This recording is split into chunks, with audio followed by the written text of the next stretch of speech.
Welcome to another edition of Todd's Video Games and More. And this one is so exciting because I have one of my Grail games, Dragon's Lair.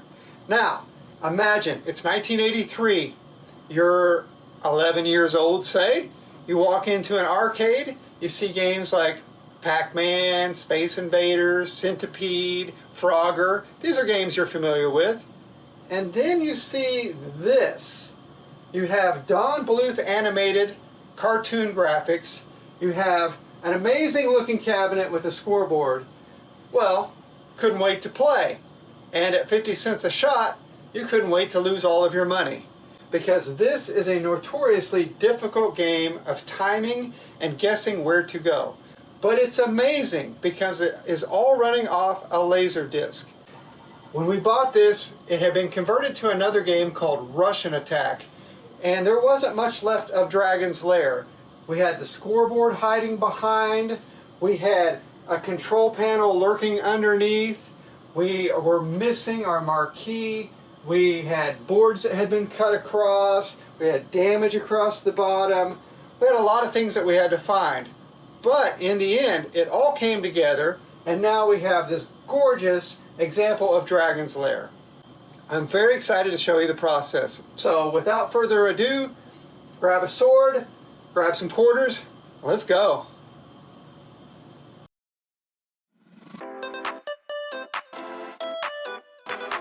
I'm checking out arcade listings on Facebook Marketplace and spot one of my Grail games, Dragon's Lair. You might remember I mentioned it at the end of the Tron video. Dragon's Lair would be cool. So it's been on the radar for some time. But this game is no longer Dragon's Lair. It's been converted to another game, Russian Attack, which is nothing like Dragon's Lair. But maybe I can convert it back. There is something completely different that's invading the video emporium these days, and it's a result of the recent marriage between the laser and computer technology. It's pretty amazing to see, so if you're game, let's coin up.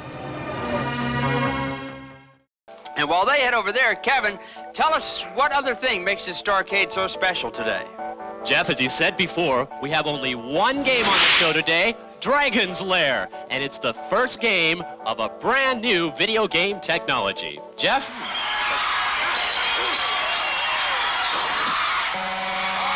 too bad, John. The screen tractor there. Our winner right here, Mike Russo. You're going to Hawaii. Congratulations to you, Mike. Not only you get the trip to Hawaii and Hawaiian region and the trip over there, here's a roll of quarters to put in the arcade over there. You get yourself a ColecoVision nice and see you, Jonah. And this is Jim Edwards. We had Dragon's Lair lunch boxes, and even a Saturday morning cartoon.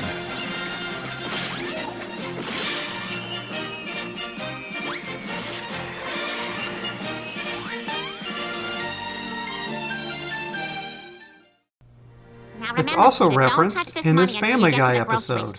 Then buy one can of beans and come straight home. Do you understand? Lois, I'm a guy you can trust with a task. I'm the one who almost conquered the Dragon's Lair.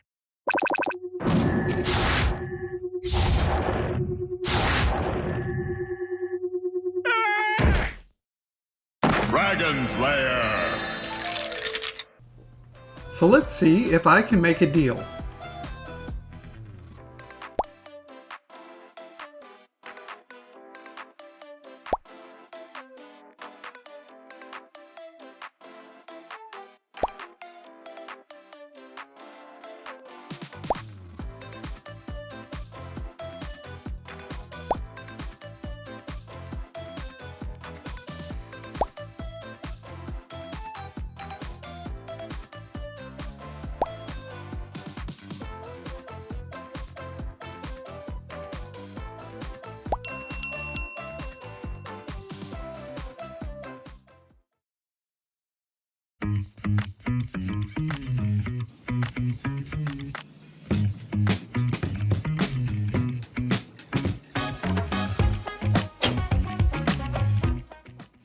It's time for another adventure.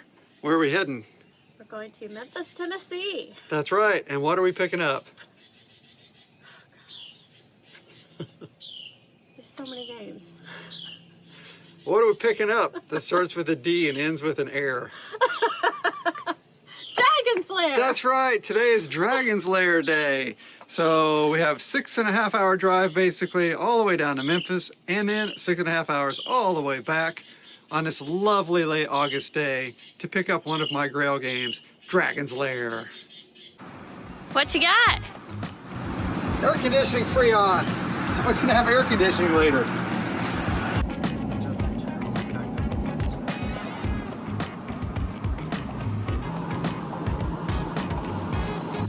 Later, I'm gonna have Burger King, I'm gonna have an Impossible Whopper, and I'm gonna have a Diet Vanilla and Coke. Me too.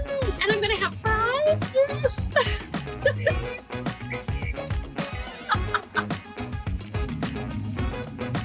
My least favorite part of the trip. I hate merchants.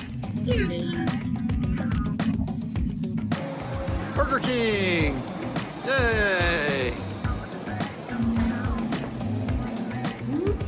That's my queen!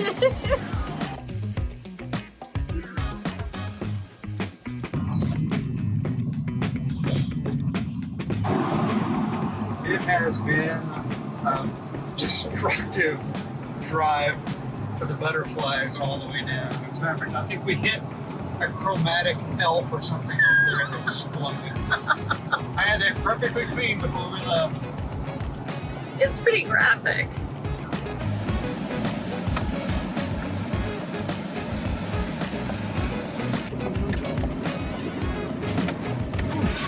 I think we're here.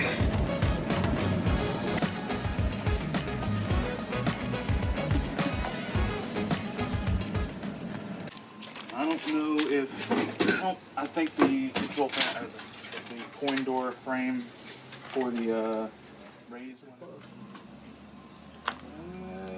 It's different there. When last tested, it was working, but I did. I see it's still got its Moroccan leather. Yeah. Look at that.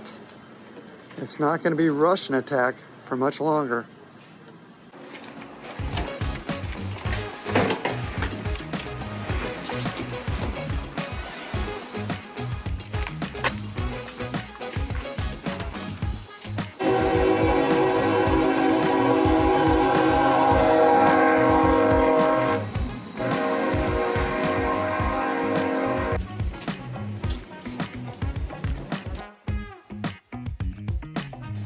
Alright, she is all loaded up and ready to roll. We're in Morning Woods. Alright, and we stopped by to pick up all the board sets. So we got these board sets to try out. Let's put them back here too.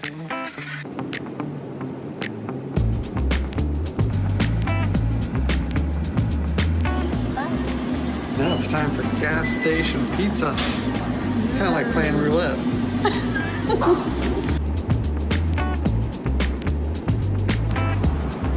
Pretty beautiful. No trucking not sounding so good right now. Bunch of noise coming from the engine. And about out of fuel, but we're almost home.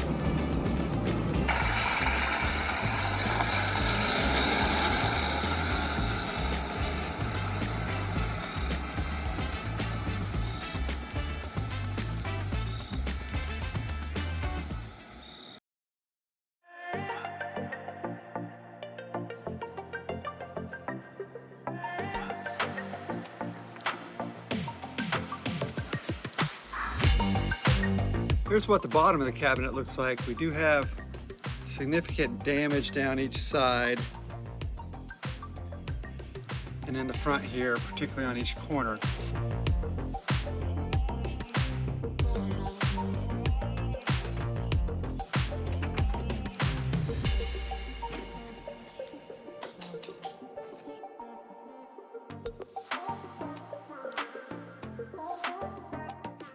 Look, Opus is here to check out the new game.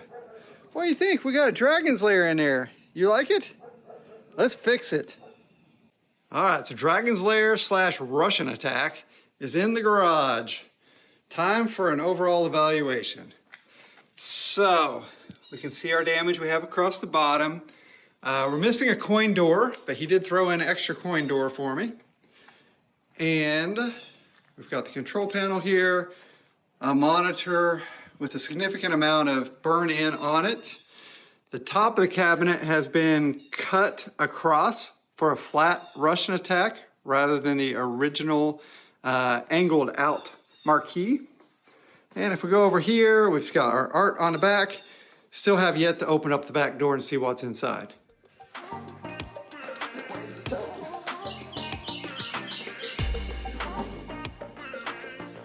That's my queen cleaning out my truck. So here's our Laserdisc player.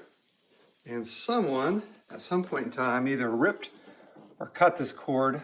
It looks cut or that's lost a connection. We have 3 Dragon's Lair circuit boards in various states of repair. Looks like someone tried to modify this one with a switch so you could switch between several games at once. And then another board here that's supposed to be a parts board because a big piece burned on it. And you can also see I still have Night Driver stuff because I'm still trying to finish that project. And this coin door frame should fit in that cabinet. And this coin door is very similar to the one we want, except for it should say Cinematronics on it.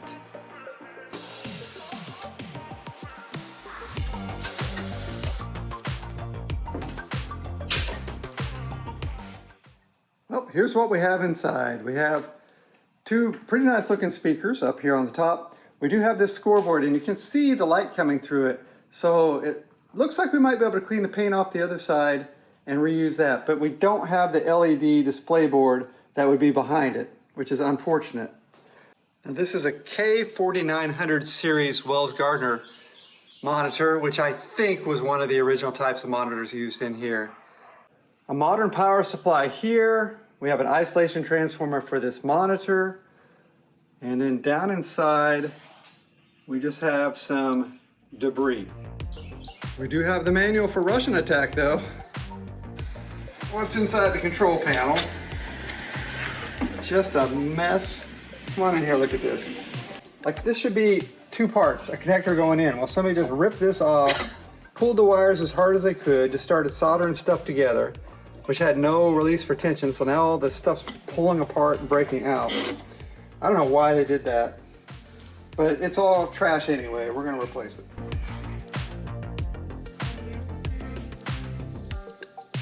It's cool! Something like this is so cool.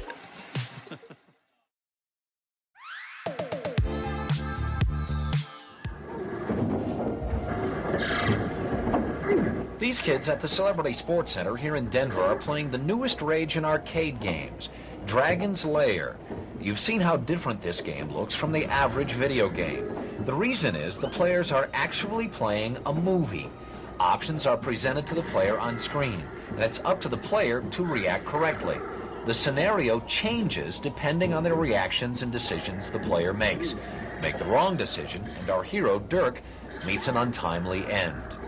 It was invented in part by former Walt Disney animator Don Bluth, who has struck out on his own and in the last few years has been responsible for the animation in the motion picture Xanadu, and for the artistic and critically acclaimed Secret of Nim. First of all, you have to give the illusion that the game player is in control, when indeed he may not be. But you must give that illusion. I thought, well, that's right up our alley. That's movie making. Give the illusion, present a moment to him in which he must react, a moment of danger, and then get him to react to that moment at the right moment. Then you'll see another scene in which he is saved from that. I thought, well, that's very interesting. How can I design a game which will present enough of those moments in short little periods of time to where the game becomes exciting and gets him keyed up? And that was the challenge of designing the game. Now, this drawer is supposed to pull out. I've loosened the bolt in each side. Well, it sort of does, it sort of doesn't. It's caught on something.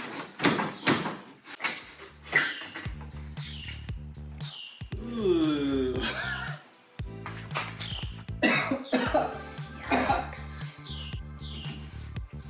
Oh, there are papers inside.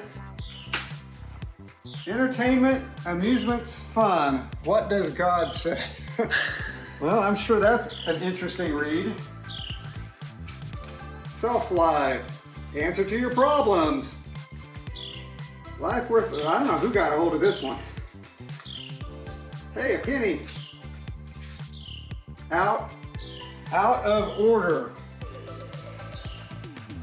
What else is in here? Well, a token and a quarter. Hey, there we go. Another quarter, I think, was jammed in there. Oh, that doesn't sound good. That's where the Laserdisc player should sit. There it goes. Oh, there's stuff stuck under it. Rain check, too many shoppers, not enough sale merchandise. Also out of order. Giant bolt. A bag with another quarter in it. Some wood, bolts. Piece off of something. Hey, original monitor connector. We might reuse that. I think that's it. Look at all this garbage.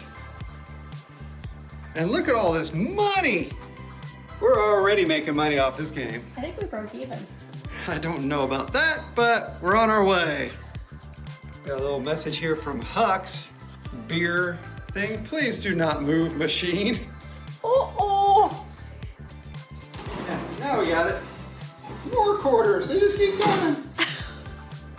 Now we got outside to give it a good cleaning on this beautiful late August day. I pulled this drawer all the way out. Look at all the extra money in here. Wow. Cindy says we have almost $6 worth of quarters. Hooray. Yeah.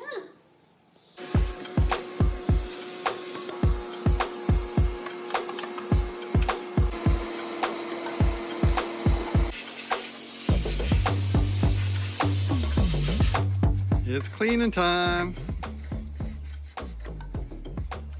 The side's looking pretty nice. Yeah, it's not too bad. The other side's a little rougher. Way to polish that joystick. It's a gift.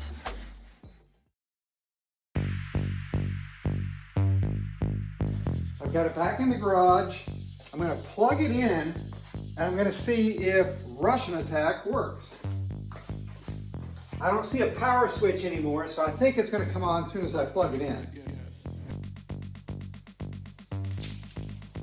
Oof. Yep, I hear the monitor. It's going click, click, click, click, click, click, click. That is a bad monitor. So no Russian attack. Okay, so now I want to do some disassembly. I want to take the monitor out. It comes out this way. But somebody mounted a power supply in the way of taking the monitor out. So I've got to get this out. And then when I get this out, those wires that are spliced together, I'm going to have to undo them as well. But we'll get it all taken apart.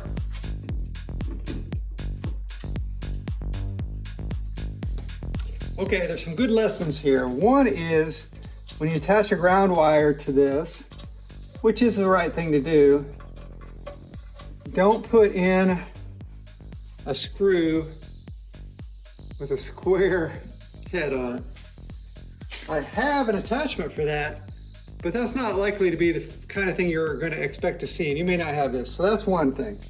That's kind of minor. Now the other one that's a little bigger is don't run the wires. See if you can see this here. Through a hole in the chassis. First of all, don't do that anyway, because they're rubbing on metal, and that's a bad idea. And then connect them all up together, because you can't get this back out because these won't go through that hole. So you can never take the monitor out without undoing all your wiring to your harness, which goes all the way down to the board over here. So I don't know who did this or when, but very strange.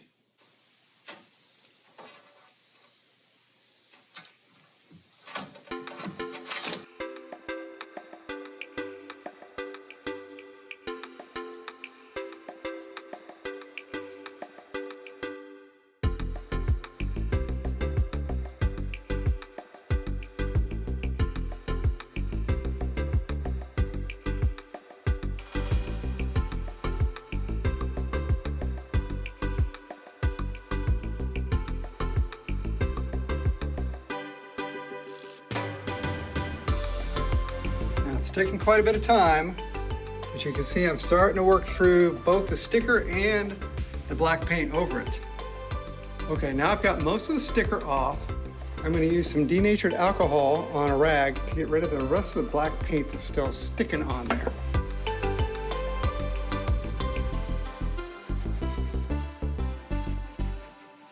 And just pulling it off just like that. So I'll keep it up. Now we're looking pretty good. Got a little Novus plastic clean and shine. We will just wrap this up.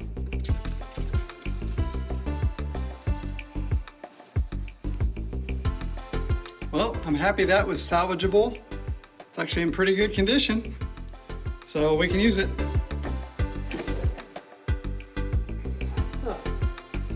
Well, that's kind of interesting. You have a fluorescent fixture that's not working, so you just wire a light bulb in and duct tape it on. Okay.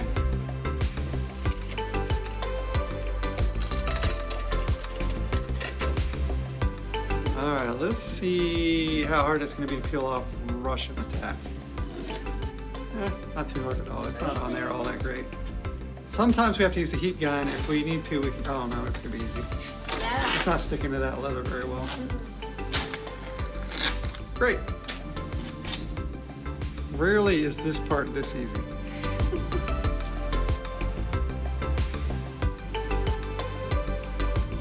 Bye-bye, cadet. Thank you for your service. Thank you for your service. Now the other side.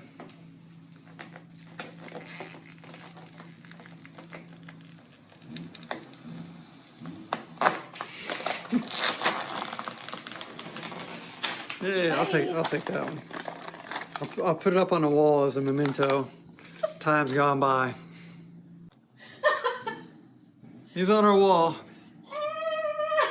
Don't shoot. Let me go ahead and get these buttons off of here. They are not the original buttons, or they don't appear to be the original buttons. So we'll take these off and then we can take the whole control panel off.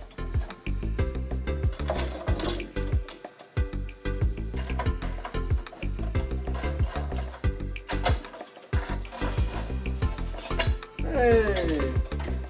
Got it.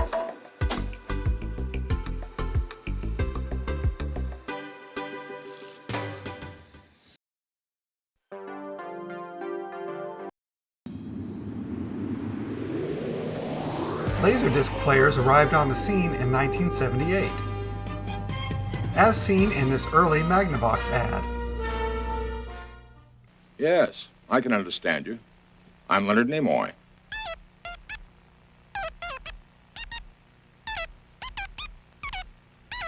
Interesting. A record player that produces beautiful sound and pictures through my TV. What is it called?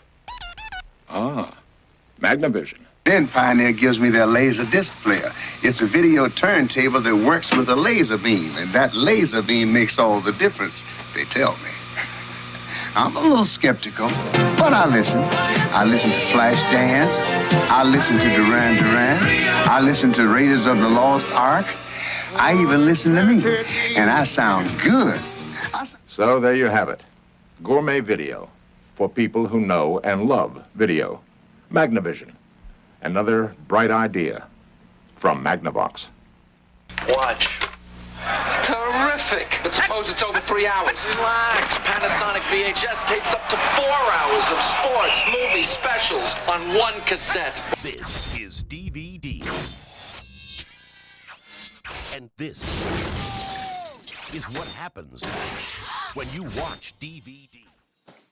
Okay, the back of this was cut, so I'm going to bring the camera over here. And what I've done is I have wire nutted together an extension cord, basically, that I cut the end off of, so we can power this up. And then we're going to see what happens when I plug it into the wall. All right, so it's plugged in. Okay, a little red light came on over here for power. That's kind of cool. Let's see if this works to open it. Rise from your grave. Hello.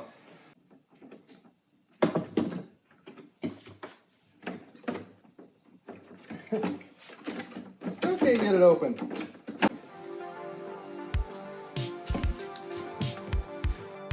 Well, the inside of this doesn't look so great. It's got a lot of corrosion and grime and dirt. None of that is good with a Laserdisc player. The fuse isn't blown, but I can tell somebody has played with it before because they broke off a clip that's right here, but the clip's not down in there and the clip wasn't down in the bottom of that, so they must have done it while it was open. So I don't know about this one. We're at 5.03 volts. So I know the power supply is putting out voltage and it's working. I can go one more over and we are at 12 volts, which is what it's supposed to be. All right, so check this out. Now I'm gonna hold this up. I'm gonna hit the open button. Now it opens. Didn't do that before. Cool. Now it turns out that button only works when I have the cable disconnected inside. If I connect it, it does not work. So that's a real weird mystery. All right, so here's a little peek inside. I've lifted the back up. Access to all the electronics. Cool.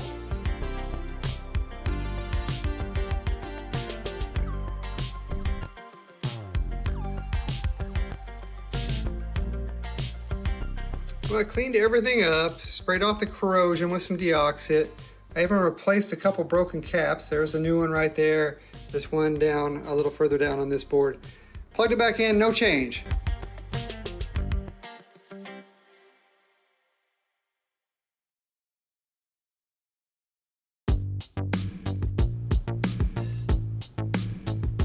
We're going to need a lot of parts. Starting at the top, we'll need a marquee. Our cabinet has been modified for a flat marquee, and we need an angled one. Originals are impossible to find, so we'll order a reproduction. They're well made and coming from the Netherlands.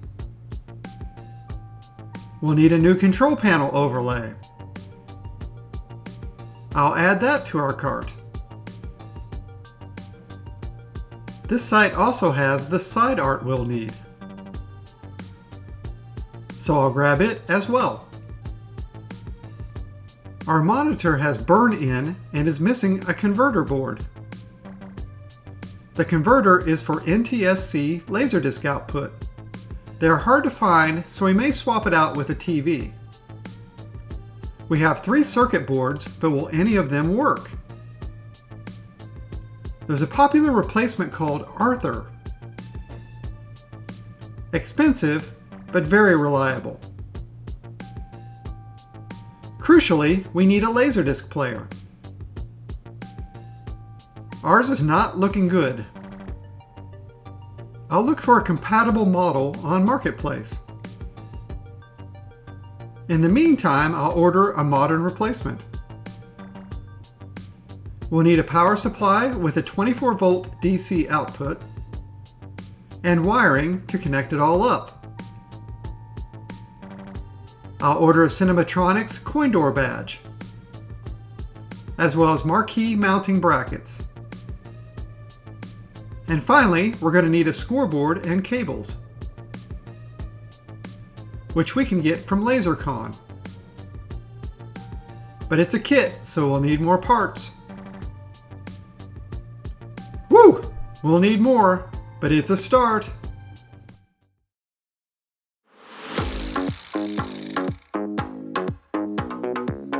Look who's back in another episode. Hummingbird! All right, there it is. Go, Hummingbird, go. Oh, look, he already flew out. No, there's one still in here. Oh no, there's 2? Another one. That's his friend.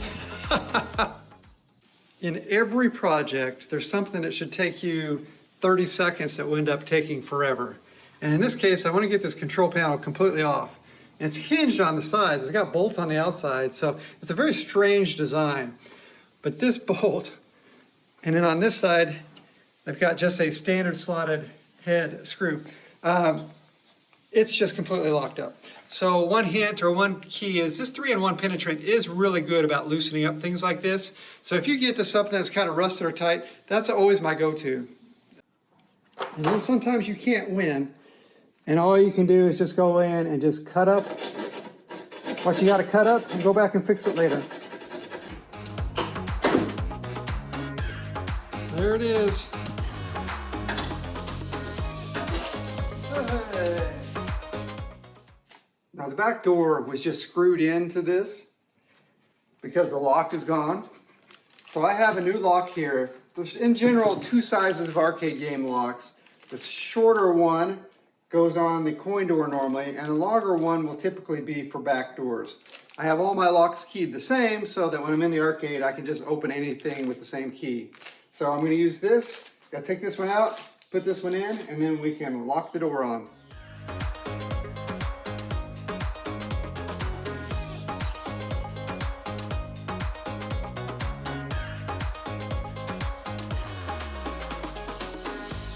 All right, so we have a little play in this where the latch wants to hit, so we just need to bend the latch back a little bit.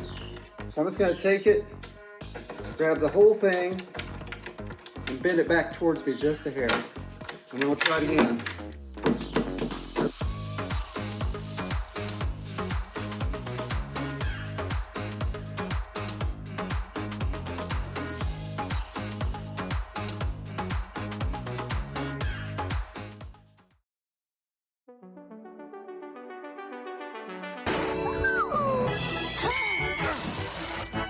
What you are seeing could be the world's most unusual movie. It's a movie that allows the viewer to decide what happens from moment to moment. Dragon's Lair is a new generation video game, and it's as far removed from Pac-Man as Steamboat Willie is from Sleeping Beauty.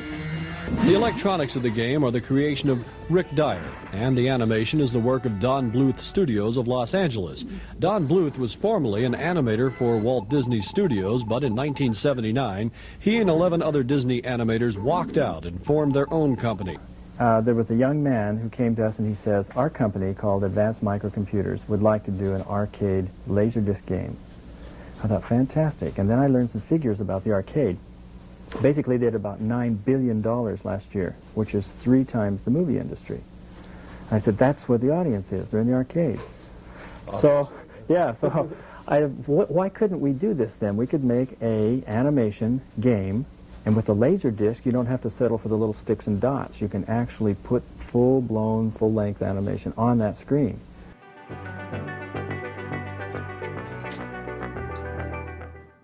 It's a little bit of a design flaw with this cabinet, and that's why these broke off so easily. You have this front panel here actually grooved in so it sits under part of this particle board into it. And then they cut a big line for the T-molding, or groove, right through that too. And so that meant this piece on the inside was already thinned out from here and then thinned out from this and could just pop right off. And then once one half popped off, then the other half could pop off. So I'm going to cut this flush with the front all the way back, cut this down, and make a little corner. On this bottom front edge, we want this to be able to go back down, but it's got a bunch of particle board kind of junk under it. So I'm going to use this scraper here to get some of this out, and then we'll be able to repair this and push this so it's flush with the rest. For now, let's go ahead and fix this bad section in the middle of the side of the cabinet. So what I'm going to do is I'm going to use my favorite, which is this Bondo fiberglass resin. And for strength, I'm going to use sawdust as a filler. So we're basically recreating particle board back in that groove with a resin that bonds everything extremely tightly together.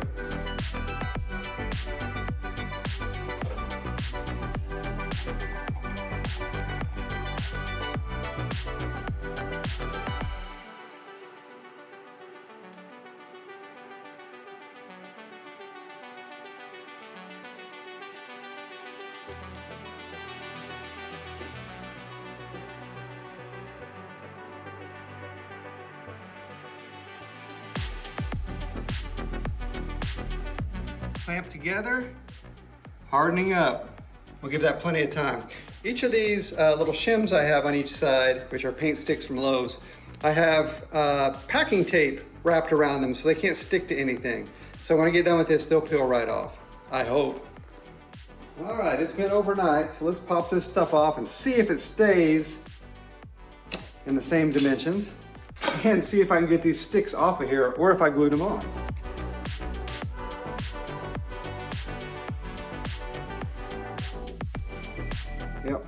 solid. I mean, super solid. Perfect.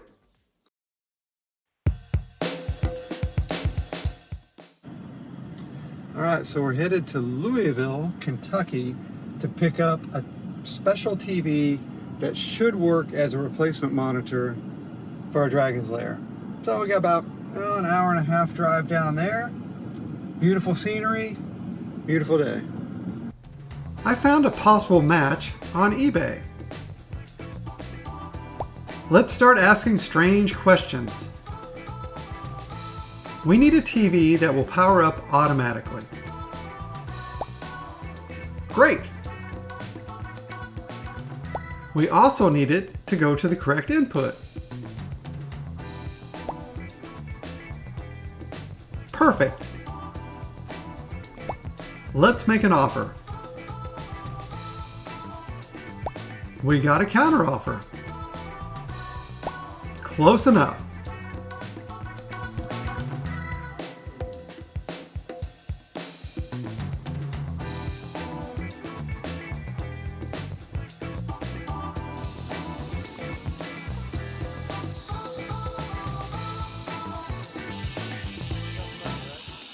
Alright, so we found our TV. I'll get out of it. Oh, you can be in it. It's fine. It's better if you're in it. Okay, all right. Okay. No, not at all. So, this is a great TV when it's on. Well, I unplugged it. Oh, yeah. Let me start it again. Yeah, new take. Yeah, I'm going to just turn it back on. Yeah.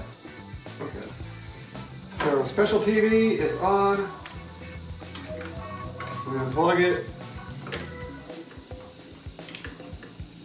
Plug it back in.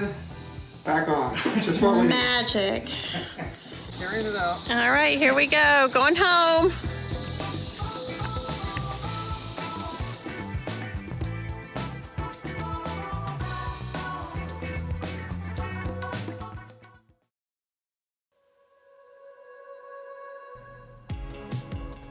Most arcade marquees are flat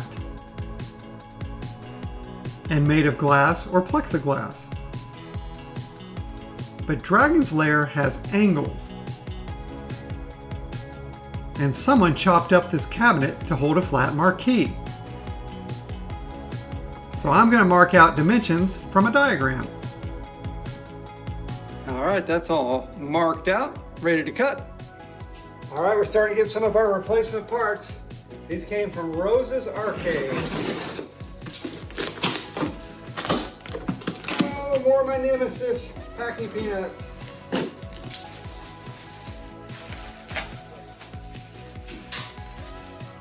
Oh, we got our Cinematronics badge. And marquee brackets. So that'll be perfect for what we're working on right now. And this bracket, the new bracket, matches up very well with the lines that I've marked out. So that makes me a little more confident. So we're at Lowe's. We found one leg leveler nut. One. When we need two. And then we're getting some plywood for the top. And I think it's this 23/32 inch. It's a little under 3/4 inch. $11.32, but pretty good quality looking wood.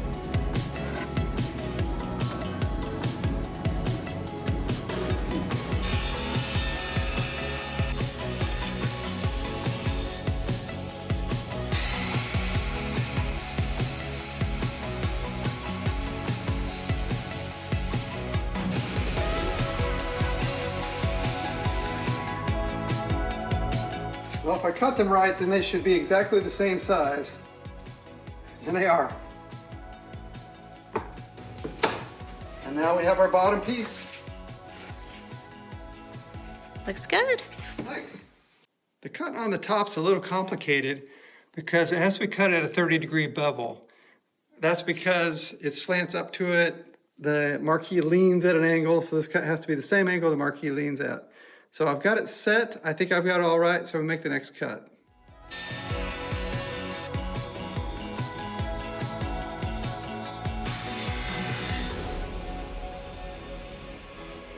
Yep, top lip's just right. 20 and a half right to the beginning of this, 20 3/4 to the bottom.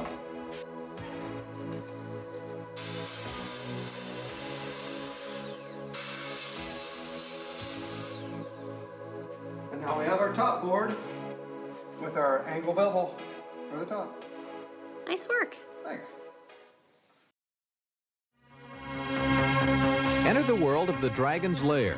It's big news at most arcades these days because of its unique action. The screen transforms into another dimension, and the player controls the fate of a real character whose quest is to slay the dragon. It's too hard. Oh, I think it's about the best game I've ever played. It took me at least $40 before, I killed the dragon. And One thing about these new games, they're a bit more expensive than the regular arcade games. These cost 50 cents to play, and Dave here is going to stand behind me and help me in case I make a mistake.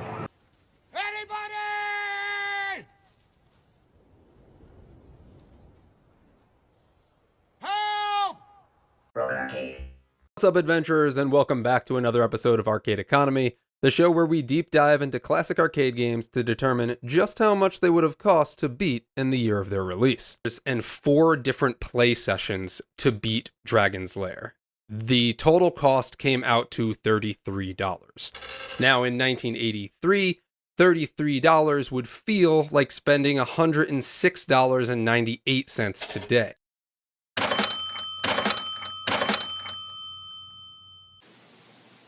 All right, I got the Bondo liquid resin, a new container of it, and my mixing cup. I've also got a monoject syringe. These are great. If you've had wisdom teeth taken out, maybe the oral surgeon gave you some of these to irrigate with. Otherwise, you can buy them on Amazon pretty cheap. And so mix them up, put this in here, and then we go to this bad edge on the bottom front of the cabinet, right in through here, and I'm going to inject a bunch in, and I'm going to clamp it down, and that's going to harden on the inside, give us a good edge to repair later, however we choose.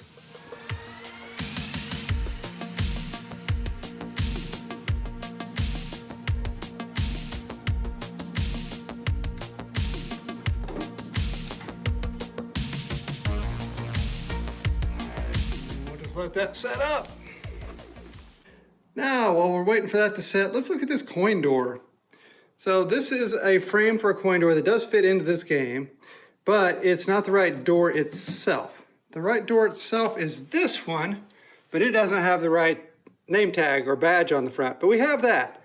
So we've got to make this door fit that frame, and these holes don't line up exactly. So I'm gonna start taking this apart and see what we can make happen.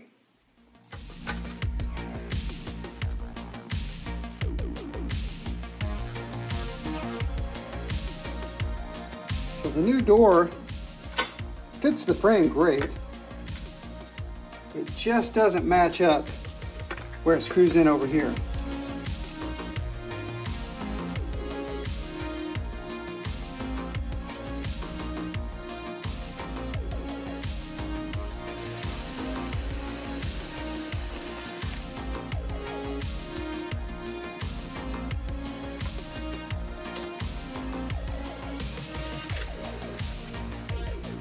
It worked.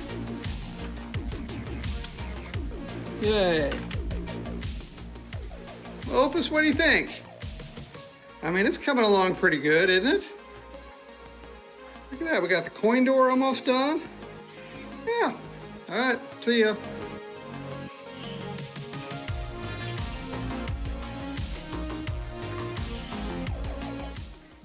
Now we've made some carnage out of the coin door mechanisms. What I do as I go along is I put the screws back in the slots they belong, anywhere that I'm not going to be painting. And that way I have a less chance of losing them, although sometimes I still seem to lose them. So I'm going to get the rest of this apart, and then we'll be ready to clean it up and repaint it.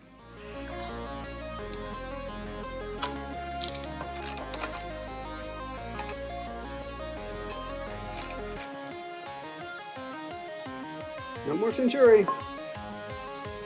Instead, after it's all cleaned up, Cinematronics. Perfect.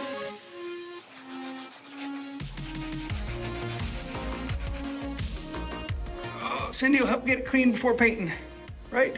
Yes. Yay. Squirrel hate arcade restorations. Hey, Todd. Yeah. I've been framed. Oh no! Okay, so I'm going to use Krylon Fusion all-in-one satin black. Now, if it doesn't look good, then I'm going to go back to a hammered black finish. But I'm going to give this a try. The coin door itself's in pretty good shape, just has a little nicks here and there. So we're going to try to fill it in.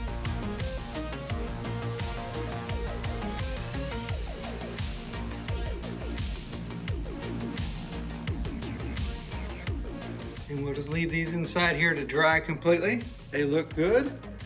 On the other side, I've still got Cindy cleaning things. Working on all the inner parts of the control, or to the coin door right now. So hopefully tomorrow we can put it all back together.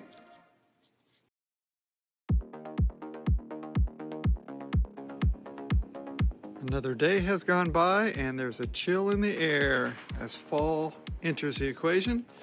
But we are hard at work at Dragon's Lair here.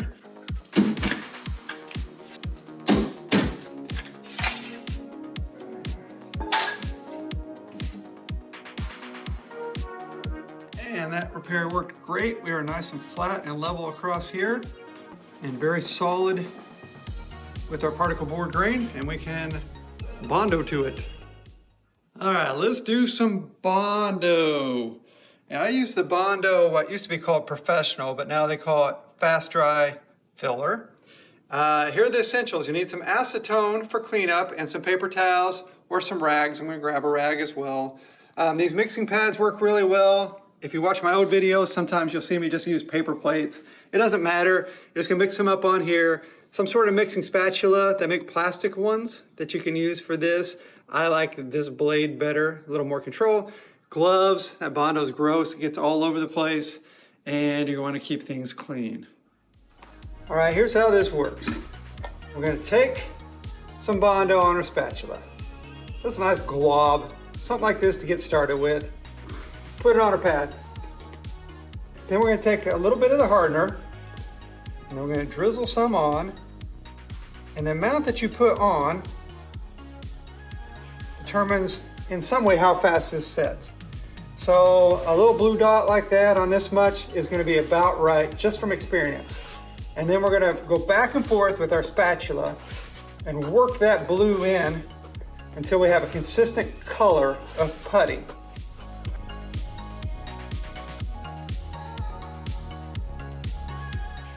All right, we got a nice mix. Now I'm just gonna take my spatula and we're gonna work it into this particle board. Just like this.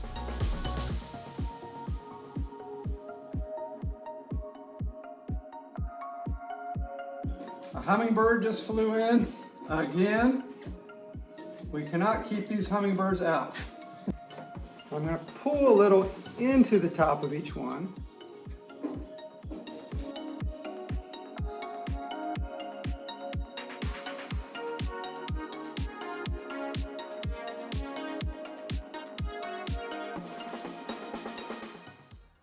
I've got a hummingbird bouncing around, I've got geese flying overhead, we got all kinds of chaos around here. Then we'll take our rag, a little bit of acetone, and we'll clean it all off our spatula. All right, and we'll pop these back off. And peel that up.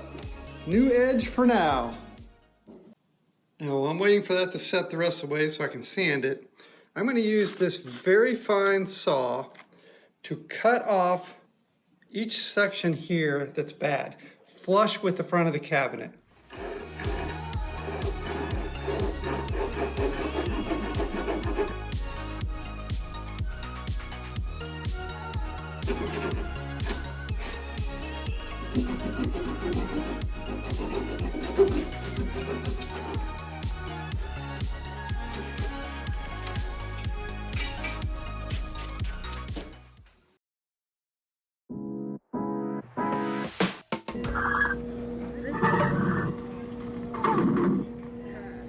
Dirk's task is to get through all the various dungeons and obstacles so he can ultimately save a damsel in distress from a terrible dragon.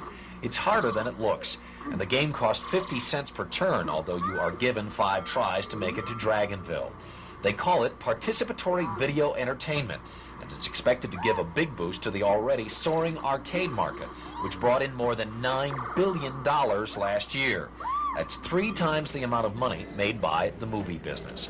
Dirk is sure to keep those quarters coming in. Well, while I was doing that, the mailman arrived with more packages, and I've got the cool Cinematronics coin reject stickers to put in, or inserts. And this is going to be our volume control panel that goes on the inside of the coin door.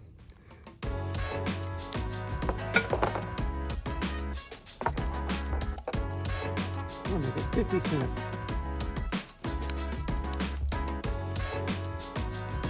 We can also add our Cinematronics branding.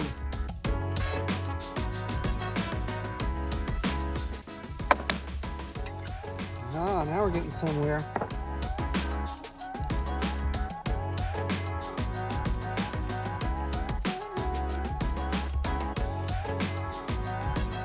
I'm really happy with it.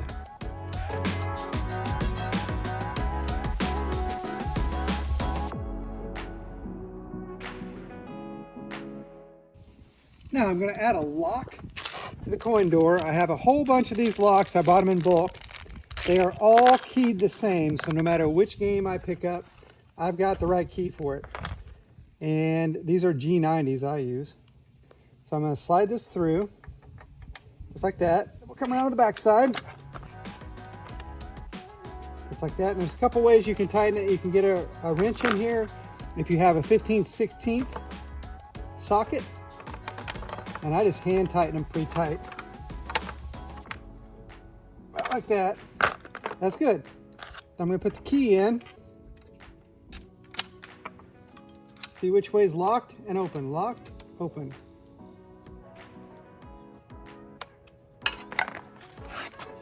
And we have a little bit of a gap right here, so I can take some pliers and just bend this down a little bit, because we don't want the door to have a whole lot of play. It doesn't have a whole lot yet, so we're pretty good. So there we have it. I'll bend that down a little bit, but we've got our key to lock it up. And you can kind of imagine what it's going to look like now.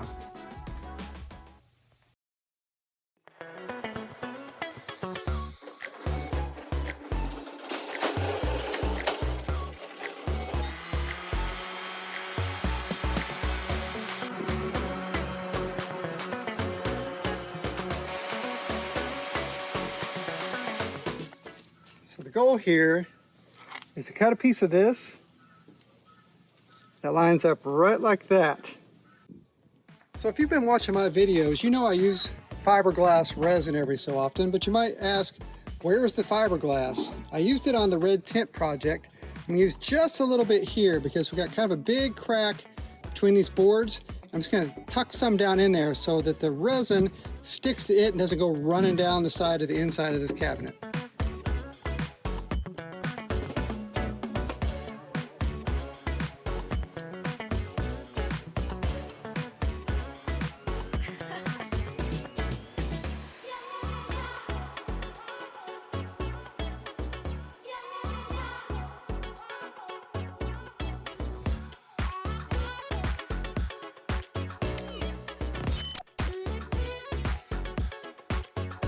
All right, this stuff's on here, nice and solid. I'm going to sand it back down first, and then we're going to try to add those corner pieces on. So now we've got that cut nice and clean. Got this board here, this particle board we'll use to make our edge down here.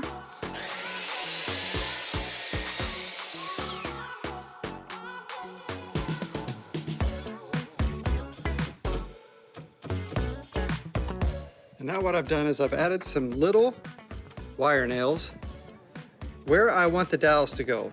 And what I'm going to do is I'm going to cut the heads off of these, and I'm going to set this where I want it, knock it down on there, and then when I lift it up, I'll be able to see the marks of where I need to drill the holes here. Then I'll pop these out and drill the holes where they were.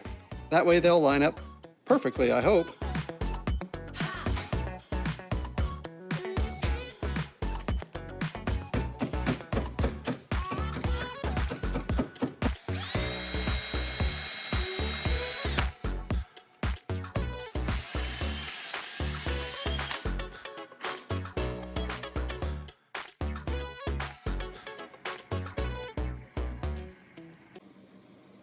Now I've got it all hardened. You can see how the holes line up with each other.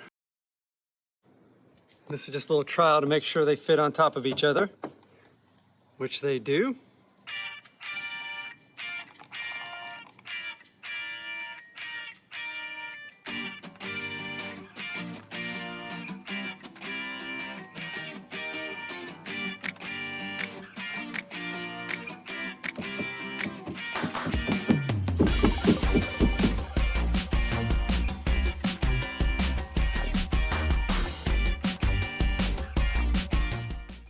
I'm satisfied with that. Those went down nice and solid, but not so hard to knock down that I would think I was going to break anything.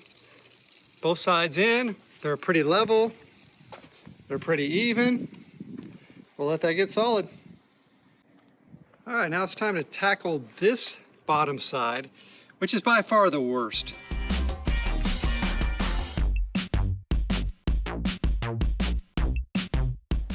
And here's our rough edge.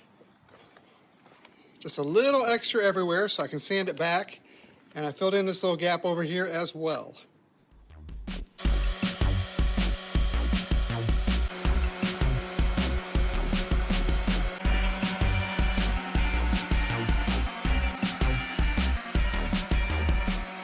The next thing I'm going to do is I'm going to mix up a little of this polyester finishing putty, this icing. It's like Bondo, but it comes out really, really creamy and thin.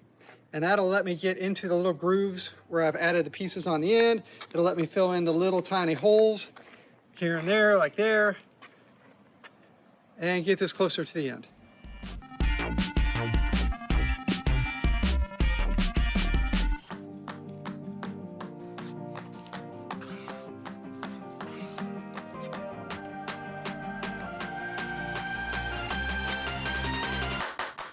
Now we have the edges done enough that I'm going to cut the T-molding groove back in. So it starts way back here on the bottom, and it's going to go up and across, and I filled some of this in with resin, so we need to get that too. And what I have in it is a kerf blade. So it's either 1/16 inch thick or 3/32 inch thick. They both work. I had both. I've lost one. I don't know which one this one is. But part of the key is, and I scratched a little line in here with it, just trying it out, is that the blade needs to rotate into the wood as you're cutting. If it goes the other way and it's shooting backwards, then it can take big chunks out as you go. And so you just line it up on the edge and you run it across.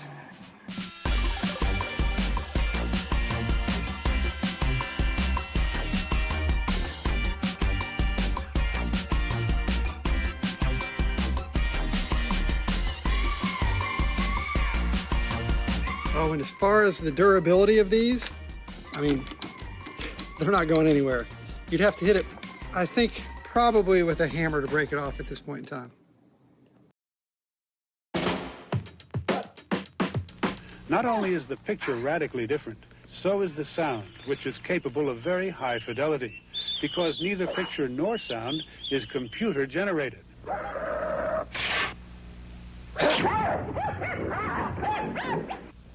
Rather, they are recorded on a high-technology laser beam version of a video disc player. And that player enables you to take a 30-minute roll of film, put it on a disc, and you can cut from any one scene or frame to another almost instantaneously.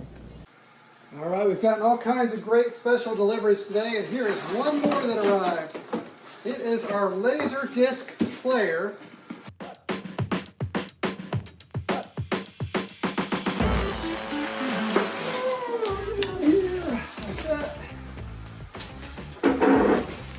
I'll get it unwrapped and we'll check it out. Packing. Hey! Gloria Estefan and the Miami Sound Machine Homecoming Concert. Hooray! Let's set that over here. Set it back down. All right, here it is, our LD V8000 model, which is the most reliable model I've heard. And that's what we're going to test out right now.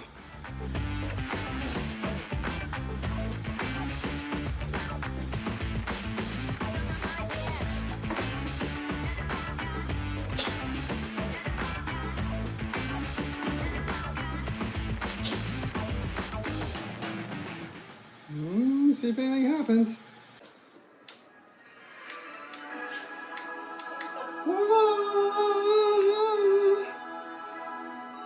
1980s! There we go.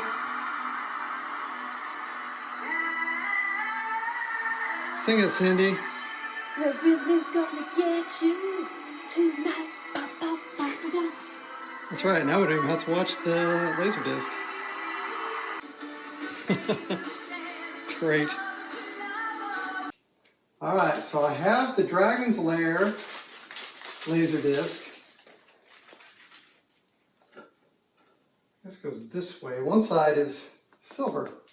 Program material has been recorded on the other side of this video disc. Well, I guess it's this side down. I don't know anything about these. And we'll close it. We'll kill the lights. And we'll see if there's anything on this. Oh, he just shot the disc back out at me. That's not a good sign. Well, I cleaned the disc.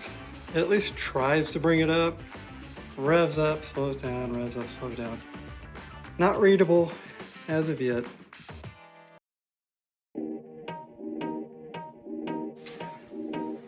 Well, I got tired of looking at the ratty board down here, so I went ahead and replaced it. So both of these are solid. I've got some little inserts to put in. They have some protectors on here in case this ever came in contact with moisture. And they'll need to be painted as well.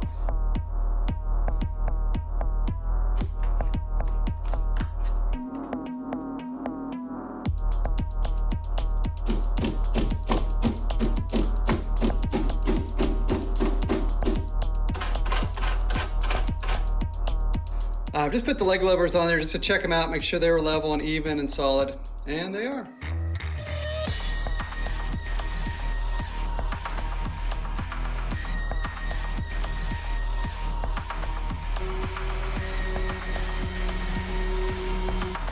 Now we have our back corners on and T-molding groove cut.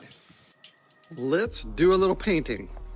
So I've got the top board and the underlying board that helps hold up the marquee. This top board, I found out afterwards, is not cut exactly right. There is supposed to be an angle this way, but there's also supposed to be an angle this way and this way. And those weren't in the drawings. I understand the front angle because the marquee comes up at an angle, it's got to hit that. The marquee is also beveled on the ends. It shouldn't make any difference if it's not contacting the wood at the bottom here. So I'm gonna go ahead and paint that and assume it's gonna work. Over here, we've got the bottom of the cabinet. I'm gonna go ahead and paint it while it's convenient to get this area done. And I've got paint, Rust-Oleum satin black oil. I've got thinner because I'm gonna put this on kind of as a primer coat. It's gonna be thinned out. It's gonna flow in really easily and stick really well. And I've got a 6-inch foam cabinet roller for nice smooth strokes. Little brush for touch-up areas, little mixing stick. Let's do it.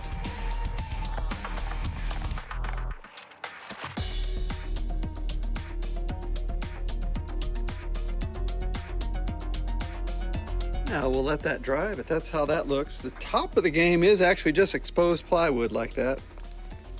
Here's a little tip. When you're done painting, put your roller in a bread bag or a grocery bag or anything you got and wrap it up tight, and that'll keep the paint from setting up, and then you can use it again and again and again.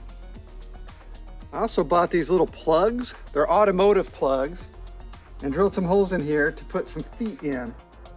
Oh, I'm gonna have to get the hammer. We'll push them in.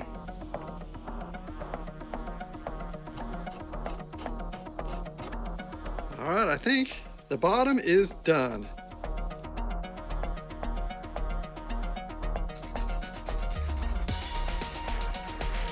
Well, there's also areas where the Moroccan vinyl is coming loose. And so for these parts, I'm using this Gorilla Clear Grip glue. And I'll just run some under here and pinch it together with these, and we'll let it dry. And that's usually a pretty darn solid bond.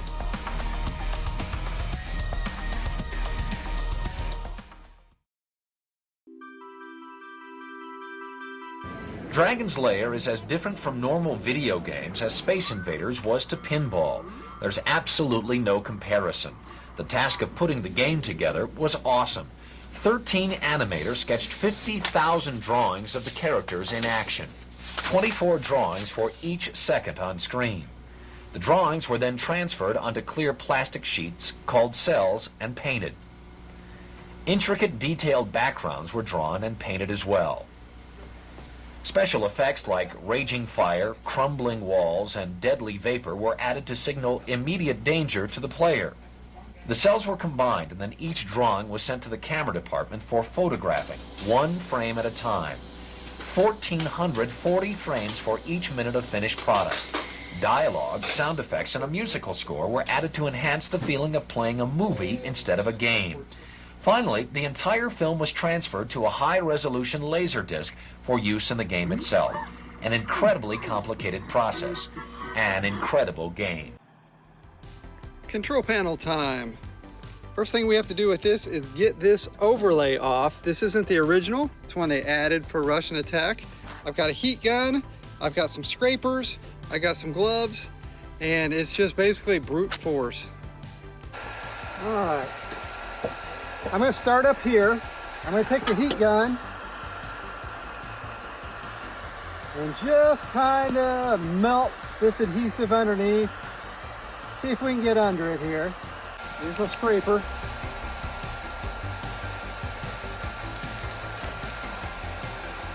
We sure can.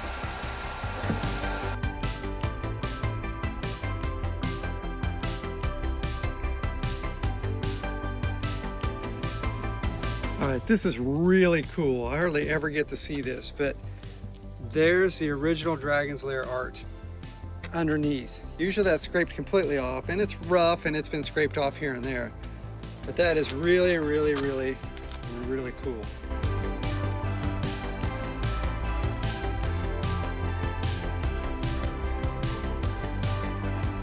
Well, the top layer is completely off now. There it is in that pile. And we have quite a bit of the original art on here. It's pretty amazing. I usually don't see that much. And really, whatever's been scraped off of here, they probably did before they put that on, because I'm not finding many remnants of this on that. So there's not much else I can do. I can admire this art for a little longer, but it's got to come off as well.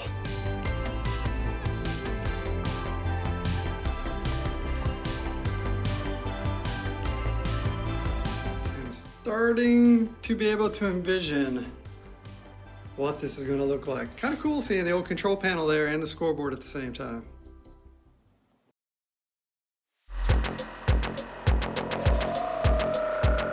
All right, we got a special package all the way from the Netherlands. If I can get the box open. We have our side art. And we have our Marquee. Ta-da! Dragon's Lair. And it's going to go across something like that. Wonderful. And when put together, it's going to look something like this. It doesn't match up exactly with the brackets. It's very close. If I go to the inside, there's just a little bit of a lip there where it doesn't quite fit the shape. And I don't know if it's the reproduction marquee or the measurements on the board below. All right, we're gonna need some lighting. We're gonna need an 18-inch under counter light. I use them quite a bit. These are Utilitech ones. And they're probably sitting down here somewhere. So I'm gonna grab one of those and we'll be in good shape. There we go, 18-inch direct wire under cabinet light. Now we've got a roll of the vinyl that has the texture on it, the Moroccan texture. And this comes from Quarter Arcade. Hi, Zora. So, yeah, that's our cat. So I'm gonna lay it out upside down with some stuff on it, flatten it out just a little bit. And then we're going to use it for one of our pieces of wood. That's our cat Zora there. She's talking a little bit today.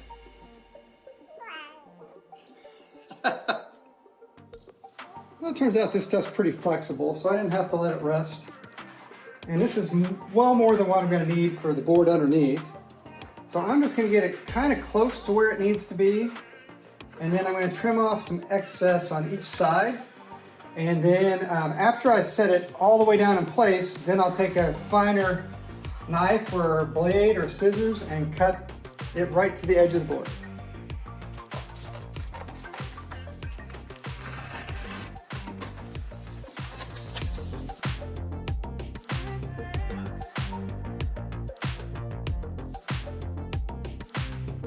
Now I've got it clamped where the front edge hits basically on the front edge of my board.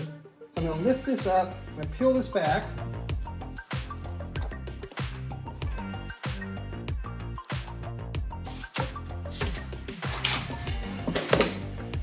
And work my way back this way.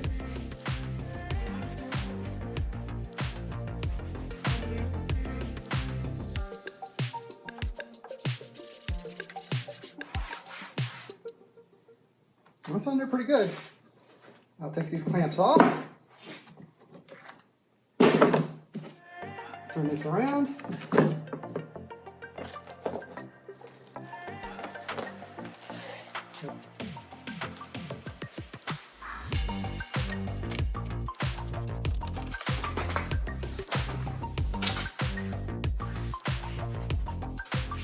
All right, that looks great.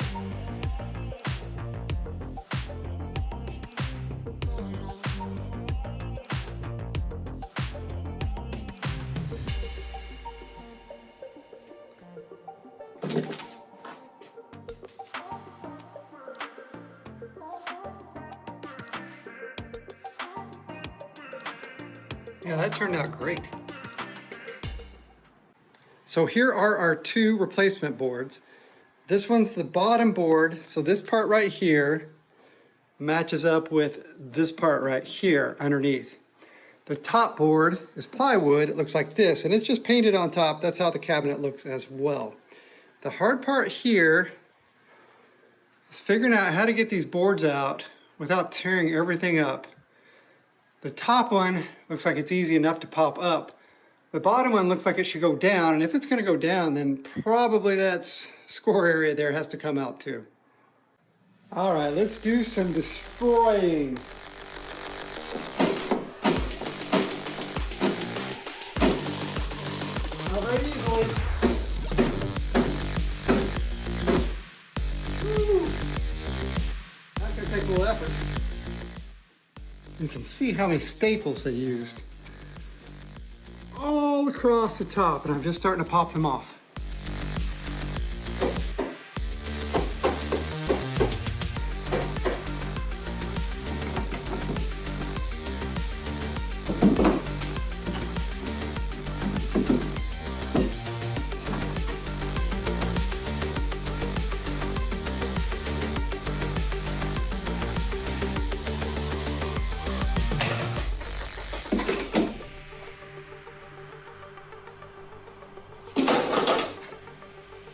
Well, that was a lot of destruction to get those things off, but they're off.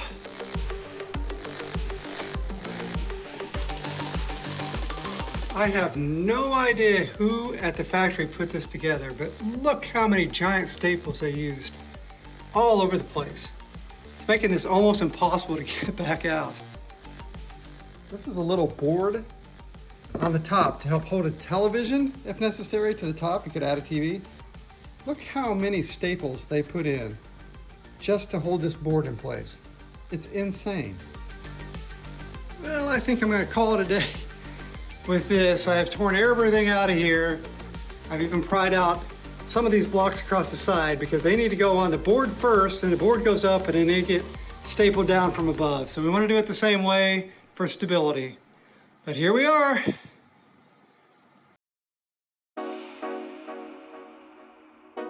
Unassuming as a modern-day David, his name is Rick Dyer, better known as the inventor of the laser video game Dragon's Lair. We went from 0 to $30 million in orders in the first 40 days. It's incredible. Dragon's Lair was originally intended as a home video game, but Dyer had no way of marketing his idea. How far ahead of the video game industry Rick Dyer is can be seen in something that may end up in the Smithsonian Museum. It's the forerunner of Dragon's Lair. To show how fast the video game industry has changed, consider this, the first video game invented by Rick Dyer. It was developed in a garage in Pomona, way back in 1979. This was Dyer's first computerized interactive game. It used cash register paper, a good omen of things to come. The computer would, kind of like a player piano, it would roll the paper forward at a high speed and then stop, and you'd see a picture and some writing, and it would give you a list of choices. So this is the piece that the fluorescent light goes onto, and I kind of tore it up trying to knock everything out. So over lunch today, I grabbed another board and I made a duplicate. So now we have a brand new one to put in here. I just have to do some things like add these 3/4 probably poplar boards to the bottoms of these, here and here. And then I need to cut some and add them back in here and here and here and here. We'll get it put back together.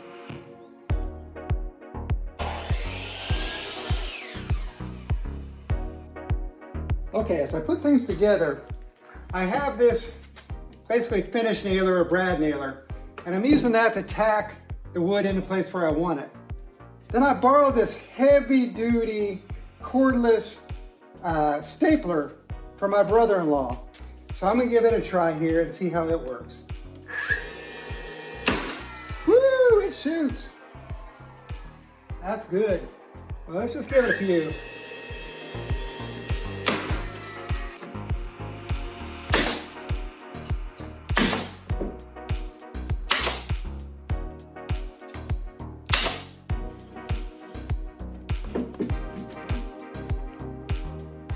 All right, so the trick to this is it has to go in a certain order.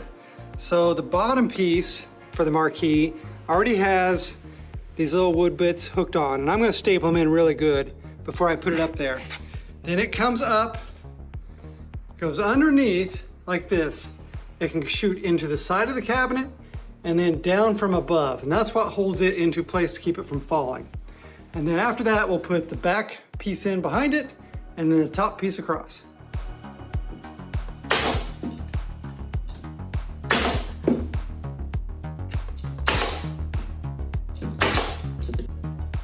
All right, so what I'm doing to make sure I have this on correctly is I've got a board laying across the cabinet, and then I'm measuring out from each corner. Here it's 3 3/4 minus a 1/16, and over here it's also 3 3/4 minus a 1/16.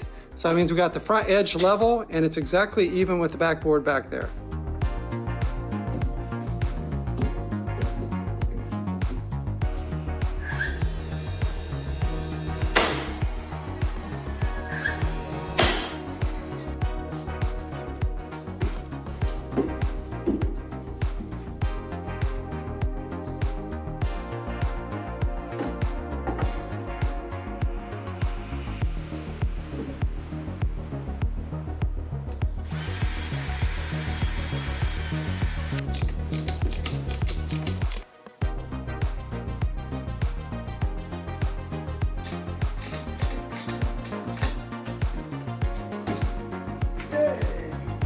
Well, it's definitely looking like Dragon's Lair now. Marquee with a distinctive look to the top, score panel in the back, control panel that still needs a new overlay, coin door that we did earlier, got T-molding on the way, a little more cabinet work to do, of course, but it does look like Dragon's Lair.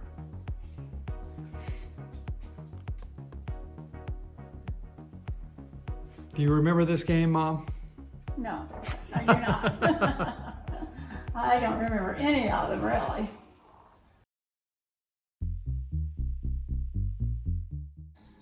Let's get the rest of this art off the control panel. So I've got a couple different products here. I've got Citrus Strip, which works great sometimes, and other times it doesn't do anything. And then I have Rapid Remover that always works.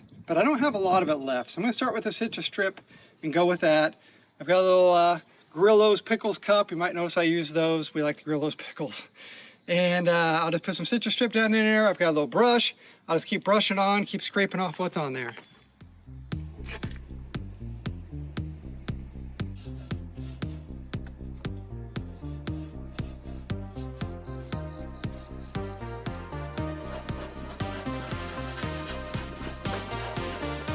So you can see this outer layer of adhesive is coming off. I'm getting down just to the art. Some of the art is scraping up. So as you go along, it's nice to just keep refreshing your citrus strip or whatever agent you're using to strip with. It's better than if it dries completely out.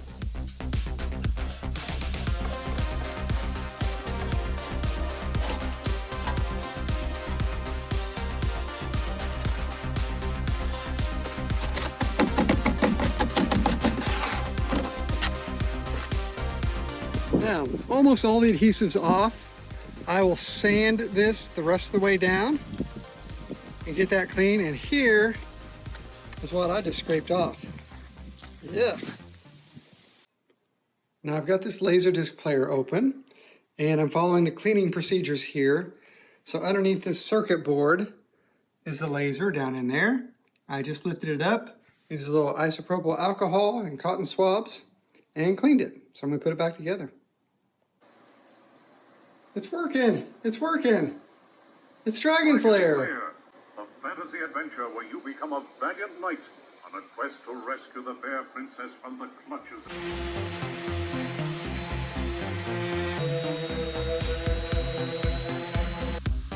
It's all sanded down to 220 grit at this point in time. Nice and smooth. It doesn't have to be perfect. We are putting an overlay over the top of it, so as long as it's smooth and the overlay can stick, that's what we want. We have 2 extra holes, this one and this one. So the next step is to put something in them so that you can't stick your finger through the new control panel overlay. What I have for these are 1.5 inch washers. I've roughened up one side. On each one, I've roughened this up a little bit. And I'm going to take some JB Weld epoxy. I'm going to mix it up and I'm going to stick these on. And these are going to give us something to protect these from damage from the other side.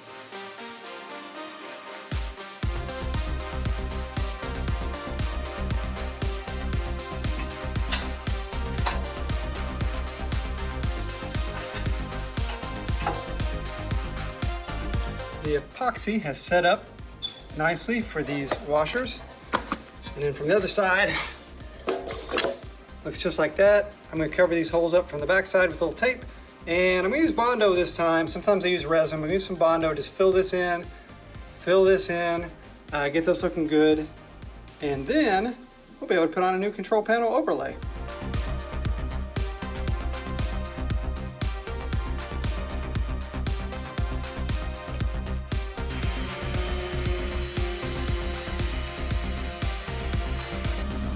All right, so no more holes and a nice smooth surface for both.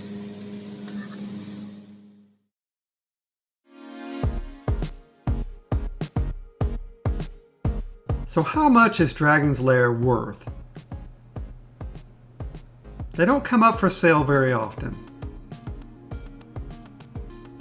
You can buy a full reproduction for around $5,000. On my radar. There's a modern arcade 1-up version, and I thought Dragon's Lair would which is a bit smaller and an MSRP of $650. And an even smaller Replicade version, And then they gave you some stickers to put. complete with miniature Laserdisc Player that would have played this game. and Laserdisc. But this is just showing you how it was back in the day. It's like a fake. A limited stock sold for $129, but are more expensive secondhand. Going back to 2019, this original cabinet had a $3,300 asking price, and my best guess is $2,800 to $3,200 today for one in good condition. Just a Laserdisc alone can run $300 to $400, and original art sales can command big dollars. Even this book I need is expensive.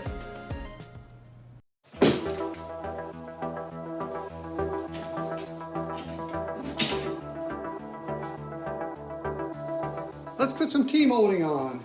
So they do make different kinds of T-molding. And what we're using is a leather T-molding. It's got a pattern to it. Pretty common on a lot of these games from that era. And basically I'm going to start way down here. It looks like the last one was pretty well flush with the bottom of the cabinet. And we're just going to work our way all the way up, across, and back down and around to the other side. And we'll eventually go around this corner and end right there.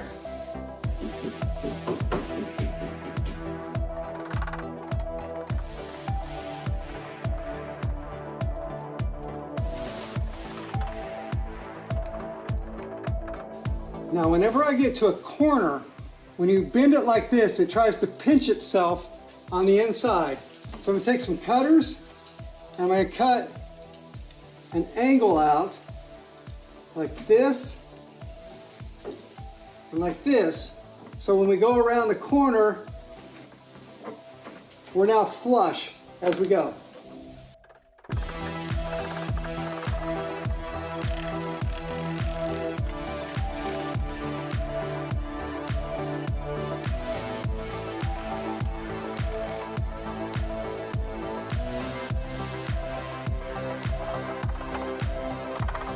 Now when I get to the very end, I take one finish nail and I knock it up in there.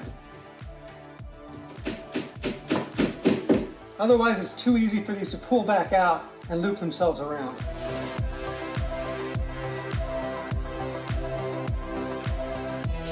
Now I have a section here where this is a little too wide, where this channel kind of opened up on me. So what I'm going to do is take some black electrical tape. I'm going to cut some strips and put it over the top of this, so when I push it back in, it squeezes in and fills in this space. I'm great when I get to about right here the rest of the way. I just need that to be a little tighter.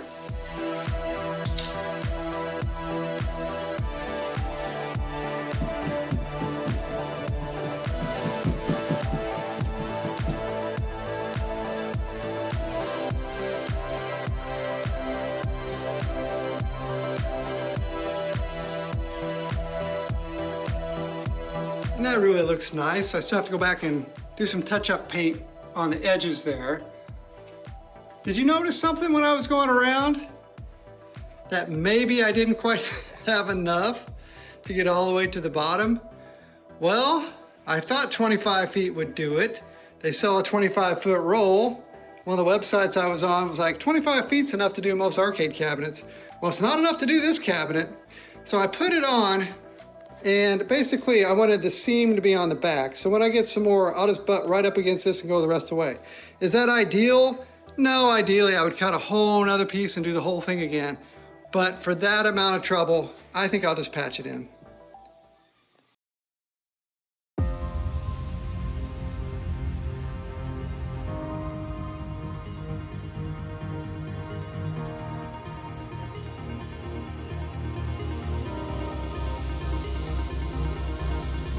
Here's our board for Russian Attack.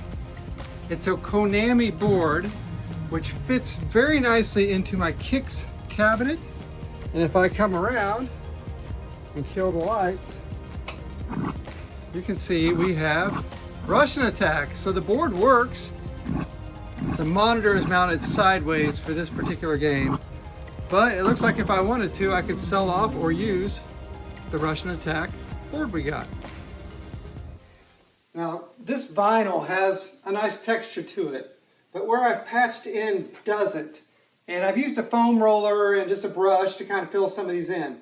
But what I have is kind of a thicker nap, basically what you'd use to paint a wall in your house, roller. And I'm going to put, get out of here. I'm going to put some black paint on it, and I'm going to run in the areas where there's no texture and give it a little texture.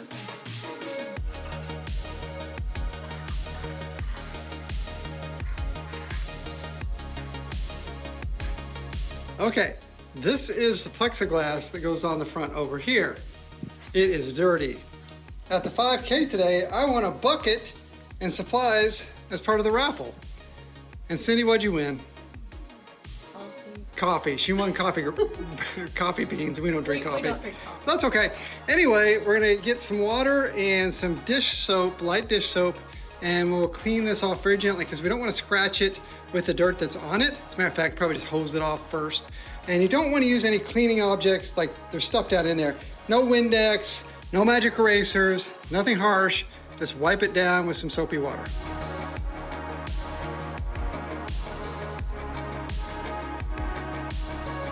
Now for the front of this, I want to keep the original texture. It's all scuffed up. I don't want to paint over it because the paint will look different than what this looked. What I really want to do is just kind of polish this back up. And so I have some black shoe polish. I'm going to take some and I'm just going to work it around, let it dry, and then buff it back up. And we'll see how it looks.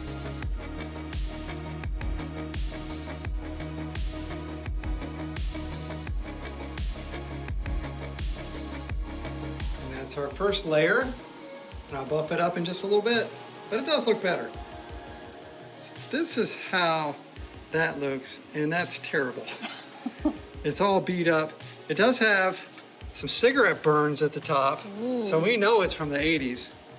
But I think I'm gonna have to order another piece of plexi because there's just no making that look good. Oh well, good try, Cindy. Yeah, and there's also, now that we can see it better, a big hole in the glass, or in the plexiglass. We have various bolts located around the cabinet that are worn out and kind of gross looking.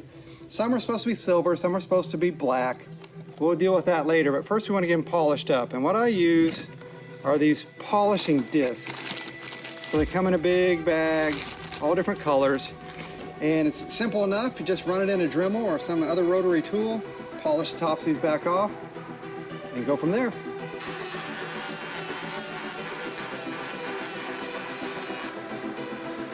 Before, after. Well, I have done about everything I can to the front of this to make it look really nice again.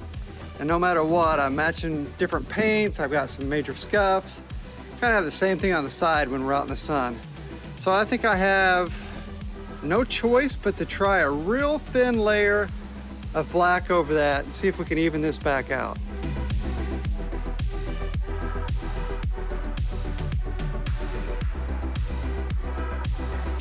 That is a very, very light coating. Still has to dry, so I can see some different kind of lines in it. But once it does, I think that looks really pretty good. I can still see the texture that I want to see. So I may go ahead and just run a real light skim coat on the sides because they could use it.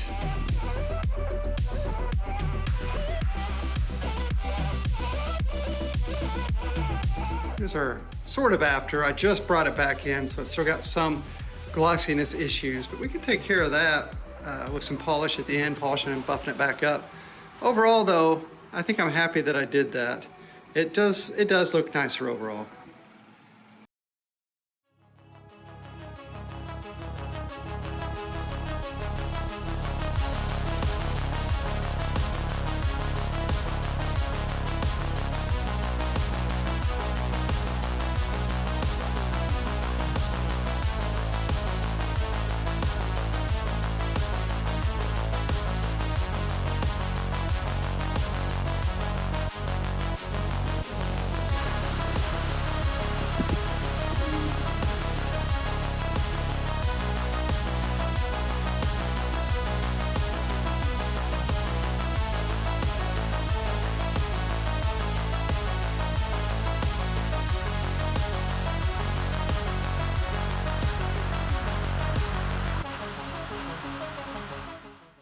Now to make this paint job on the side even more even, and you can see the different roller textures and marks in it, I have a bucket of water. I have some, right now, 2500 grit wet sandpaper on here, and I'm just dipping it in the bucket and going smoothly up and down. I don't want to scratch into it or tear anything up. I just want to get off the excess paint that's making the extra texture.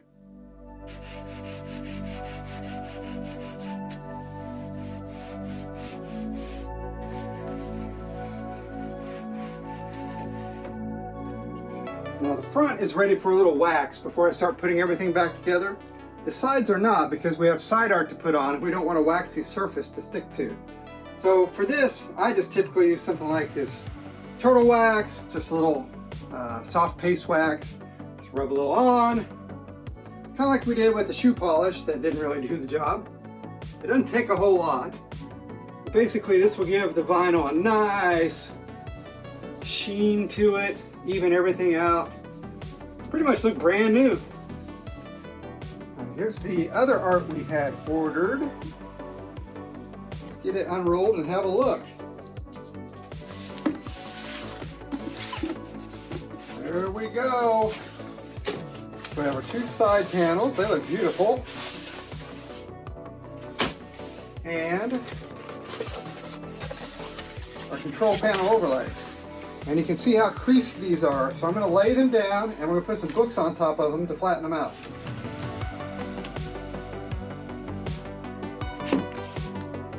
Now, we got them all set up. Can you tell what kind of books I like to read?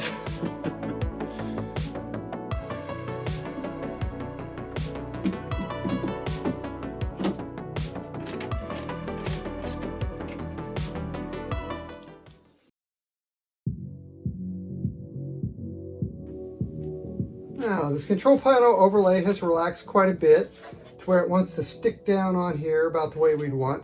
So I've got to line it up right. So we have a little extra on each side that's going to go over the ends. The easiest way to line this up was we know this line is going to go right over the hump right here. So I'm going to kind of get this centered, feel if it feels pretty straight. And then the easiest way to do it is just start tacking it on with some clothespins for now. And I'm going to put this right over the crease at the top. And that right to the edge there. So that's pretty good. And then we'll also hold it up to the light, make sure the buttons go where we think they should go. I'm going to peel the top edge up and get a little bit of this backing off.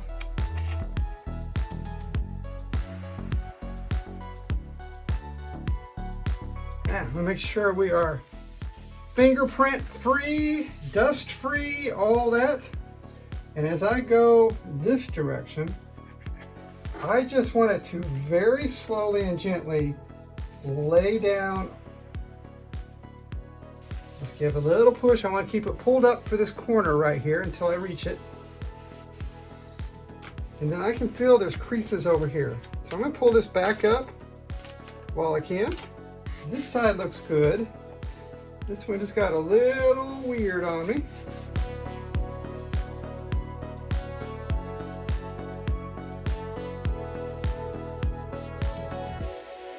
Okay, now that that top is on, I'm going to pop this up, take these off, take off this tape, lift this up a little bit, and we'll just peel some of this up. And we're holding this. I'm going to start running back the other direction.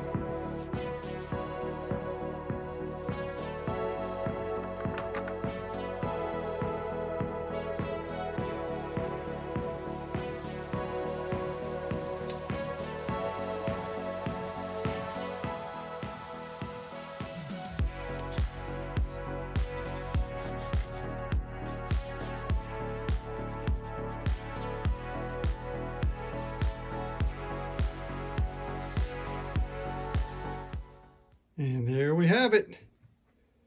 Nice new control panel overlay. Nice and smooth, bubble free, just the way we want it. Now this particular overlay does not have holes pre-cut. So I have an X-Acto knife, and what I'm going to do is just go down each one of these, go in a circle, cut the little holes out, and also trim all the way down the side where we have a little excess too.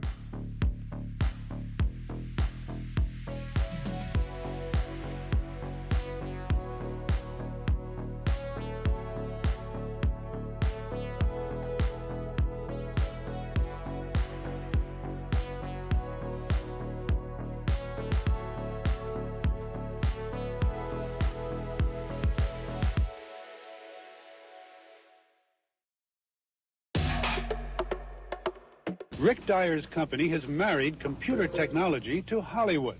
The artist works from a complete story script, using the same animation procedures that produced Mickey Mouse and Snow White.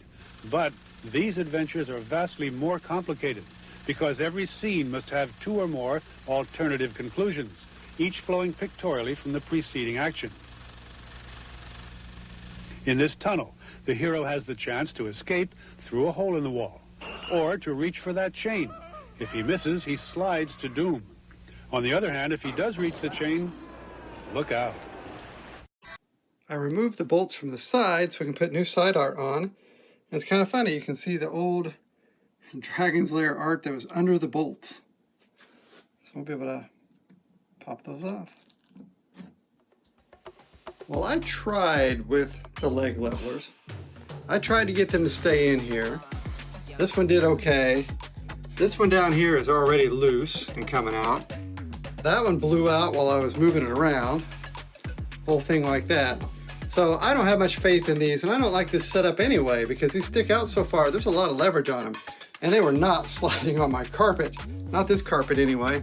So I've got my casters from Lowe's that I typically buy, and I've got some heavy-duty number 10 screws, drill bit to drill some pilot holes, marker to mark them, and we're going to put casters on this thing.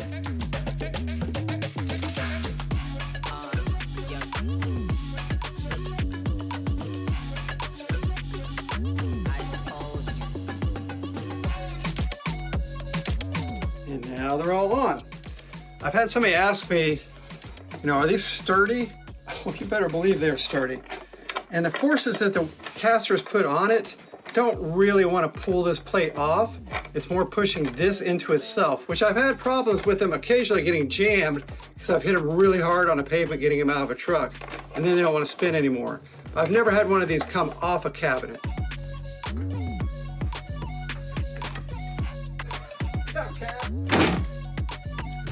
Look out! Move!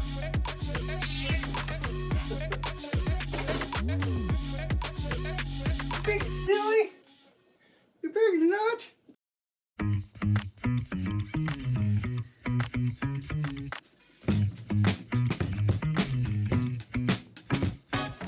Alright, now I like where I have this. Originally at the factory, this could be high, it could be really low, sometimes unusually low for an arcade game.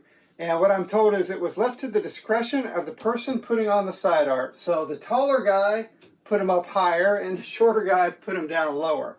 But I put it about where I think it looks the best. Now one other trap with this is that this Dragon's Lair print, the text coming across here, is not square to the side of this sheet. So it's angled slightly. So the sheet itself, it's angled down. The sheet has to move slightly this way for the print to be level. And that's level with the top, level with the bottom, and level with the ground. And I can use this laser leveler to hold it on here and watch it go across and make sure that it's level. So it looks good to me, and I think the next step is put it on. Well, my crack assistant, Cindy here, said, well, where are the bolt holes going to be? And I said, what difference does that make? And she's like, well, it's going to look bad if it's in the wrong spot on the art. So it was going to be kind of like right in his face and right in the middle of one of these letters. So I've actually moved it up slightly. Now it's going to be in his backpack, which is fine. And right down below the Dragon's Lair, probably in the black. And when I put this on, I'm going to use some rapid tack. So there are two ways of putting on this side art, or any kind of art really. Wet versus dry. So dry, you just go right on in there. Wet, we're going to spray it down, and what the wet does is it gives us a little more time if we need to kind of peel it back and push it back down and squeeze it out, and then it'll set afterwards. And it's fine to do that, especially if you have a vinyl surface we're going to put down to. You wouldn't want to do it on bare wood necessarily because you don't want the water of the wet part getting in there. So we're going to get started. Let's start with this in the middle and work our way up and then back down. We give this a little spray, watch your eyes. Wipe it around a little bit. Nice and clean. Okay.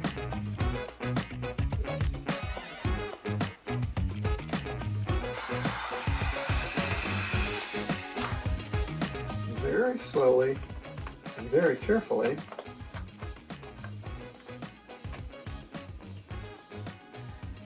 Start pressing this on.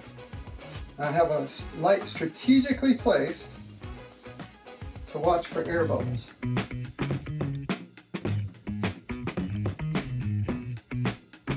Very easy. Sometimes you get a lot of bubbles, but this is really thick, so it's not wanting to bubble. And you can hear some of them. I hear a little one over here somewhere.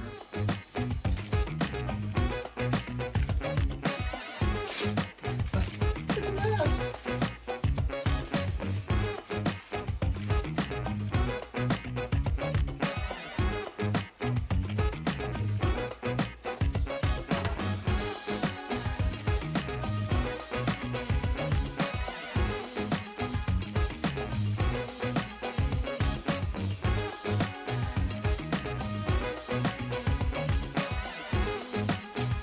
That's how it looks in the light. That went great. Let's do the other side.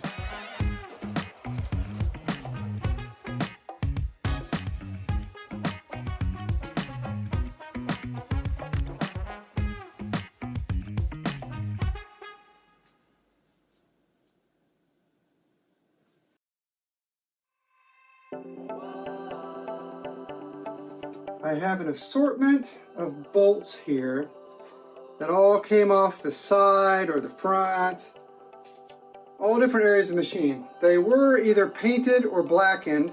They look like they were blackened and they may be painted over. So I have polished off all the rust, and then to make them black again, to truly make them black again, I have this black oxide solution. You buy it in a concentrate, you mix it with some water, which is what's in here. Shake it up a little bit, I guess. And I'm going to pour some into this container. Just like that. Now the weird thing about black oxide is that it's not black. It's clear. So we're going to drop our bolts right down on in there. Like so. Let's just toss them all in. And then they stay in there for 5 minutes. So it doesn't have to be exact, but about 5 minutes or so, and then we'll come back and check them. All right, it's been 5 minutes or so, maybe a little longer. So I'm gonna reach down in here and grab a bolt. And let's let it drip off a little bit here. And this is the result of that effort. A nice shiny black bolt. So we get the rest of these fished out of here. Dry them off, and one little tip is you do need to spray some WD-40 on them because they can rust. Even though they're coated, wherever they had rust, they can rust again. Here's our after. Now I'm down in the lab of my office today because if we look at this joystick, I hadn't noticed it until I was cleaning this up. It's missing a prong. So there should be a ground on each one and basically the wire going back to see if it's connected. And this one's gone. Now there's no good replacement for this part right here. So what I need to do is I need to grind off some of this and get back to the metal so I can solder directly to it. So I'm going to use this lab handpiece over here to grind it back down.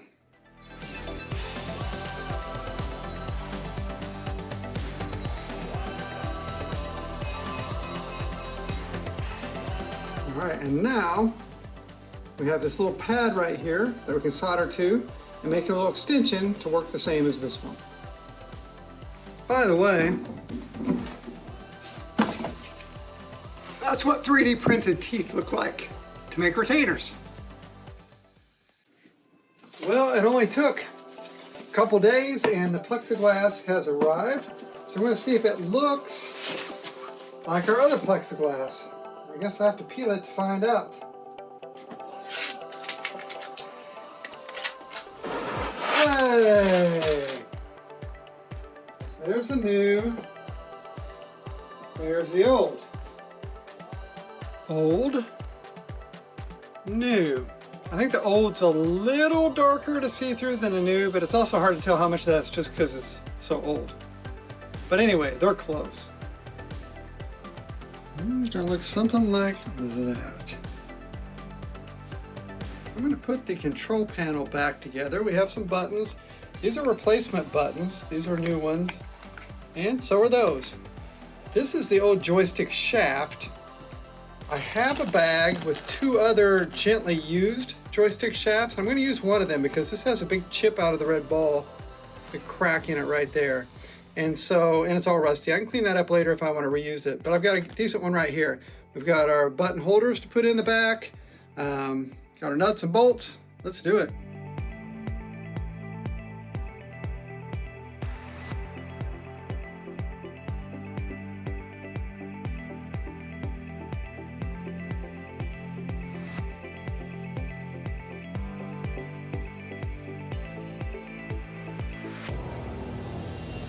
All set. And one more thing we can do while we have this out is each one of these buttons pushes a little lever arm up, which means it then has to hit this to make contact. And none of these are doing that for some reason. So you can take the top wire and bend it down to push these closer. You don't want them touching too easily. You do have to push the button to touch them. But if you can get that right spot, so just a little push, make contact, just what we want.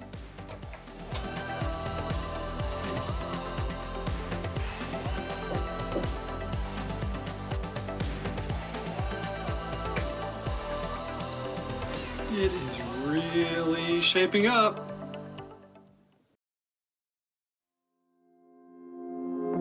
Since we don't have the scoreboard unit, I have ordered from LaserCon a replacement board, and we're going to make our own scoreboard. So I have instructions here, I have LED units, I have sockets, I have resistors, I have capacitors, I have connectors, I have all kinds of things. We're going to put this together. So here I have an LED segment, brand new. Dot's going to go on the bottom right. It's got pins on the back. It's just going to go right into the circuit board, kind of like that. And then we're going to go on the back side and we're going to solder in each one of these little pads. Then to make my life a little easier, I have a little bit of this blue tack, or fun tack that we like to call it. And I can take a little bit of that and I can just push it on each side of this LED bit segment, like so, just to stick it in place so when I turn it over it doesn't just fall out. I also have some solder that I like. I like this Kester 44. It's really easy to work with. That's always served me well. I've got a soldering iron, and basically I'm going to hold the iron on the pin and the pad, and then I'm going to push a little solder into it, and I'm going to release just like this. Down, push. There's a little bit of an art to it to know how much solder to add to each one, but if you don't add enough, add a little more. And just like that, we can just go from one to the next. And just like that, we have all these nice little shiny pads. So we'll go take this blue stuff off, and we'll go ahead and add all the rest.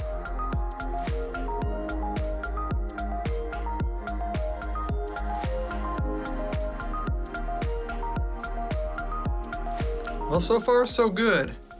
Got almost all the LEDs on there, soldered nicely in place. I have a couple left to do down here. Then we have some sockets to do, and then some smaller parts. So we'll keep moving.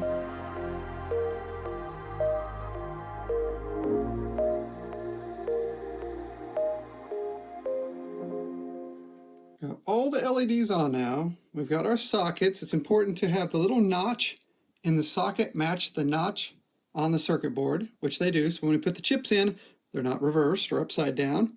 Now I've got a couple places for resistors here and here. And I've got a couple of the matching resistors here. So we're just going to thread these things in.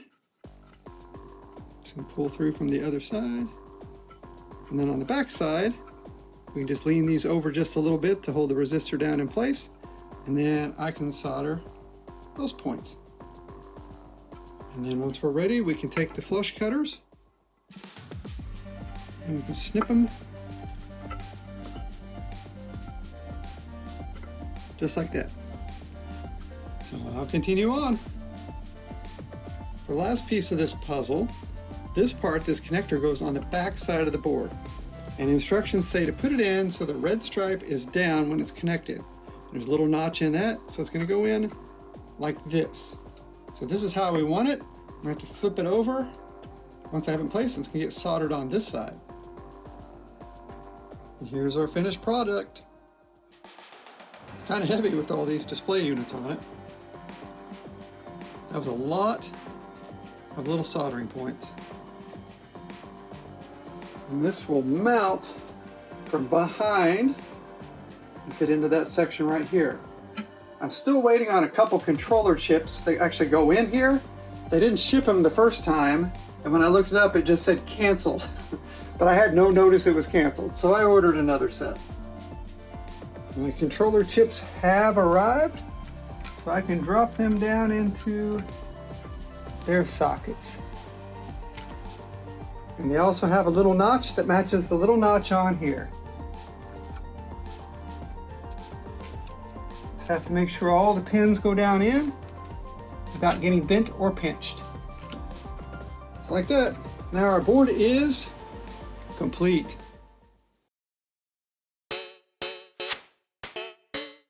In order to use this TV in the game, I need to transfer this tube and electronics into this frame, which means I need to remove all that from this frame. So we'll get to it. The first thing we need to do is discharge this monitor. So under this cap, the anode cap, is a connection to the tube itself. And that stores a lot of electricity kind of as a big capacitor. And it can all go off at once. And you don't want it going off on your fingers or your hands touching any electronics. So what I have is I have a flat blade screwdriver, an alligator clip that's clipped to the frame of the TV, of the monitor here, and I'm going to go under this cap. I'm only going to use one hand. I'm going to go down until I feel the metal inside. There's a metal clip under here, and I feel it. And I'm going to do that a couple times. Sometimes you'll hear a pop, and hey, spider. Sometimes you won't. Okay, now I'm going to lift this cap up. I'm going to look underneath, and there should be some metal clips under there, and there are.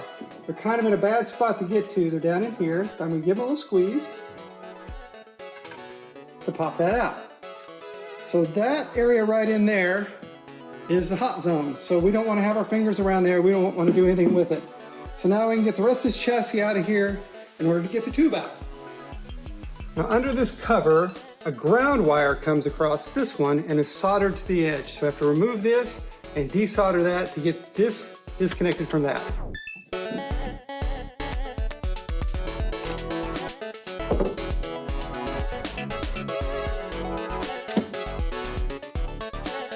Now we can pull off this neck board, just like that. And there's always going to be a couple connections to the chassis from the rest of the frame and the tube. One is going to be a degaussing coil, and the other is where the yoke, this part, is connected, which is right here. So now this should be able to come out.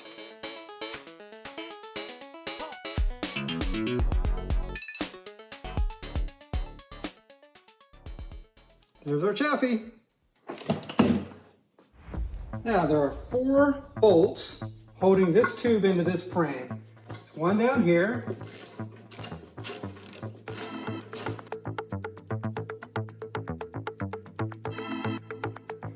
Now the tube should come out.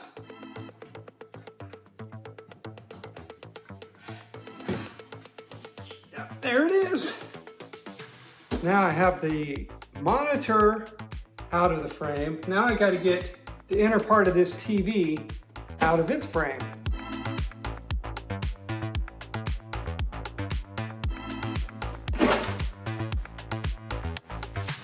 I'll go ahead and discharge this tube.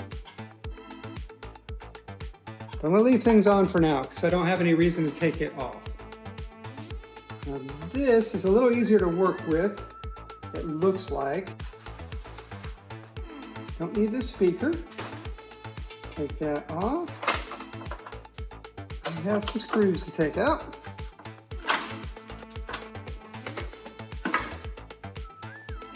Now we can bring our frame over, which I have cleaned up, and we can lay it on top, and we'll bolt it in from below.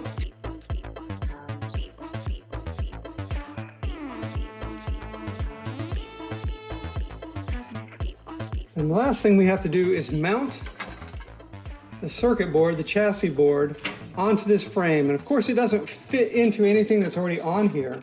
And the bottom of it has all the metal from the other side of all these components, and it can't touch metal. So we're gonna have to get some standoffs, some plastic standoffs that will screw into this frame and then into the top of this board so we can mount it properly. So I'll get those ordered.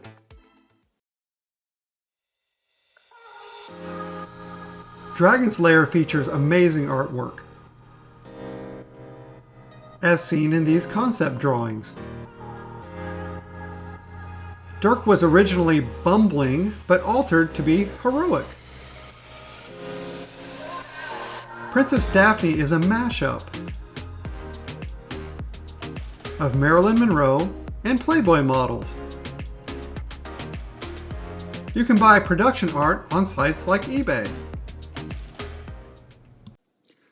I've taken the speakers out and the front panel out to do a little more work on those and get them nice and cleaned up. But we still have this really bad edge right here where it was all coming apart, the vinyl that we have. So I've basically trimmed it off with a utility knife. I have some tracing paper here left over from my orthodontic residency days years ago, and it's just clear acetate papers. And I'm going to tape some together, I'm going to tape it over this, I'm going to trace out the outline of what we need, and then we're going to try to cut a piece of vinyl to match this to fill it back in.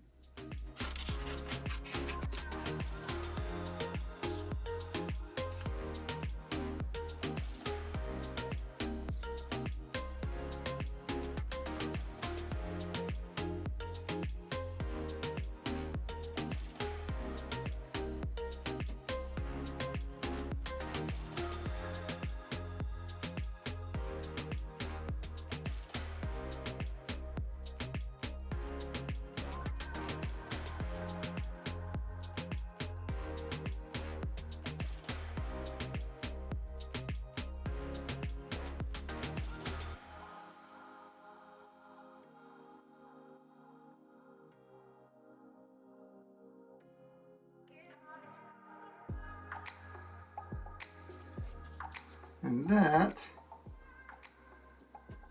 is a really good match. So I'm going to peel the backing off and we'll apply it.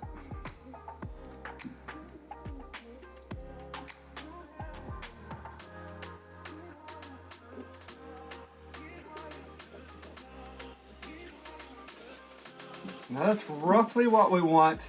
It's a little different texture than this, so it does look a little different, but I'll smooth that a little bit because this is smoother than this. And then I'm going to go ahead and take a black Sharpie and fill in the little gap color-wise, and then we can wax in the rest and hopefully have a much better side than what we had before.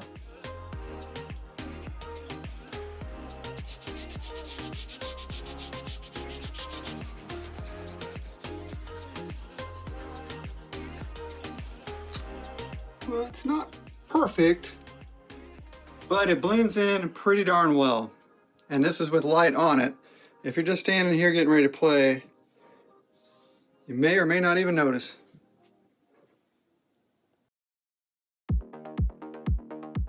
I've disassembled the monitor from the frame just temporarily. This board that we have from the television doesn't fit exactly, I mean, it doesn't have the same connectors as the old tube.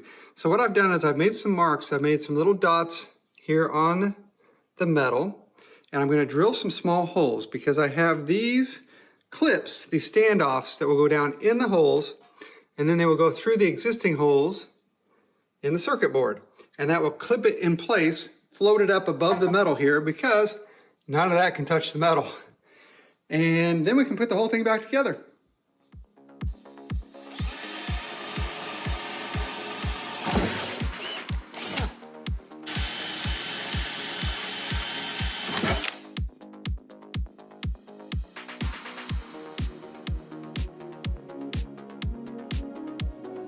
And now we should be able to clip this on if I've done it right.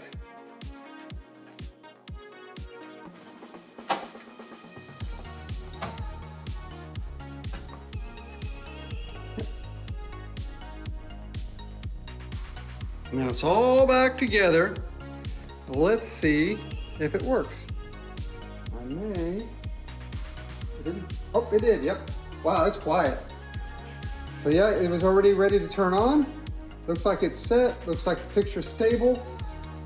So I think we're good. Now I have a reproduction mounting plate for the volume control panel that when you open the coin door is just to the right, and you can turn the knobs and set your volume. So I'm going to set these volume potentiometers that I bought that are perfect for this game into these slots.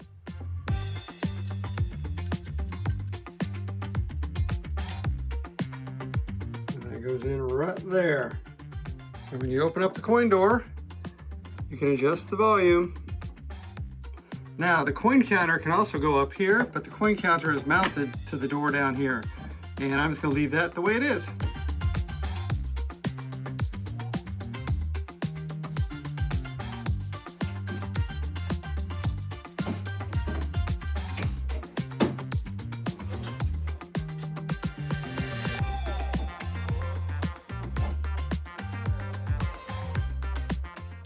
Yay, the monitor's in. So this looks really good. There will be another bezel that goes on the inside to hide some of this frame. They're basically impossible to come by, so we'll come up with something. In the meantime, I'll put the plexiglass back on here and we can kind of get an idea of what this is going to look like.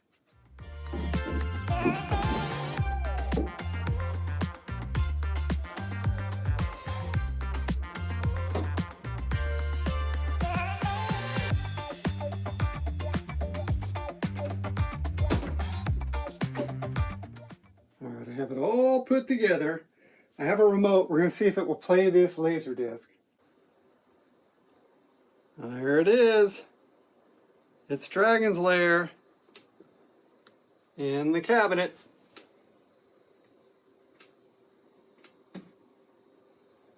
Not the actual game, just the Laserdisc playing.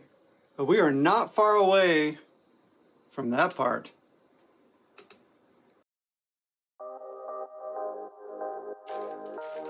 Yay, we finally got our wiring harness all the way from Canada. Oh yeah, we got wires. Well, this is very impressive. Everything is nicely labeled, everything looks neat, all the wiring looks fantastic. Now we just have to start transferring it into there.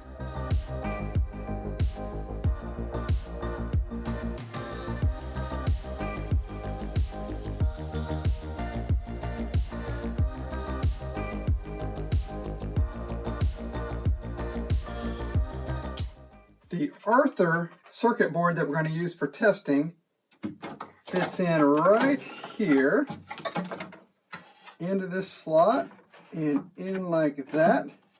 And then I will screw it into this piece of wood right here. Now we have our scoreboard to put in.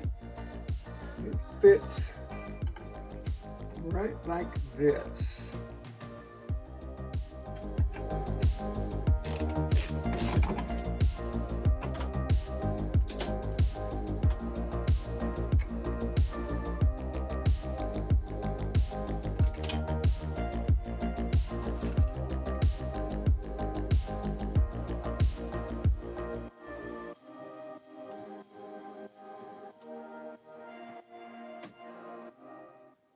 All right, we're moving along pretty well now with the wiring. So I've kind of got laid out where it's supposed to be. The power comes in through here. It's supposed to first go to a fuse block. So there's no fuse block in here now, but I'm going to add one. The hot, or the real, like the power coming from the power line, goes from here to here, and then to a switch. And the switch goes in here. I was sure I ordered that switch. Can't find it anywhere. Can't find any evidence that I ordered it. So I've ordered another. It'll go from that switch and then power up the rest of this, which will power up our power supply. And all of these will go in the power supply. And it will also run the power to the monitor, which we'll fix, and the power up to the fluorescent lighting that we need to add, which will be LED in our case. And I think after that, we'll have the power. So I'm going to go ahead and rig up most of this, even though I don't have the switch. We might just bypass that for now, just to make sure things are working.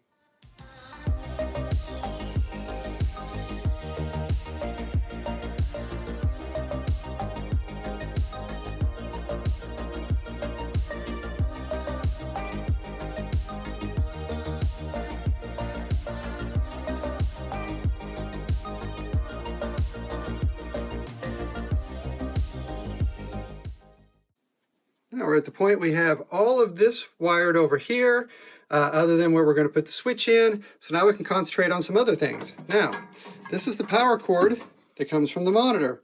It plugs into a wall. It's not supposed to do that. It's supposed to plug into this connector. So we're going to have to make a connector for this cord that plugs into that.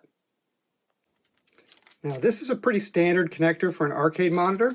So I've got a bag of connectors, males and females, that plug into each other for whenever I need to make my own cords.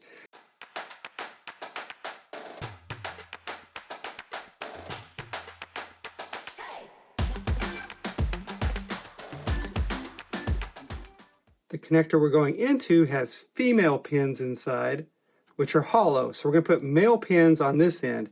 This connector is going to connect to this like so.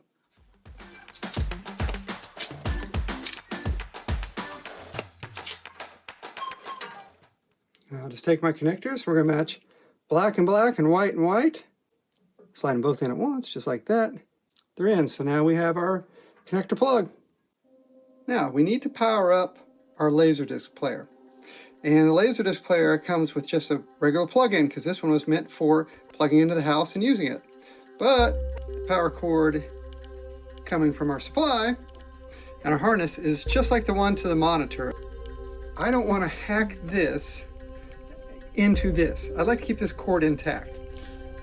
So what I've done is I've taken a 6-inch extension cord. So they do make these are just short cord extenders. And I can plug my cord into that. And then on the other end, I've made the plug, just like I did for the monitor, that will fit this, just like that. And then it leaves my ground wire exposed. And I can lengthen this, I can add on to it and run it to a ground point inside the cabinet. And that way we're powering up the Laserdisc player whenever we want from the harness.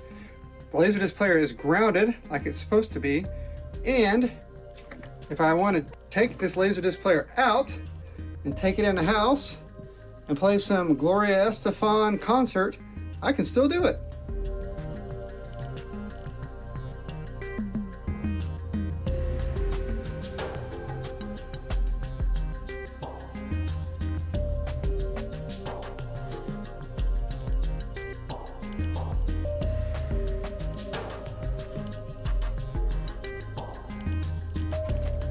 Now, through the magic of time, I have the switch that's supposed to go in here, but I can already tell this is way too big to fit in that slot. So I guess I'll have to find another one.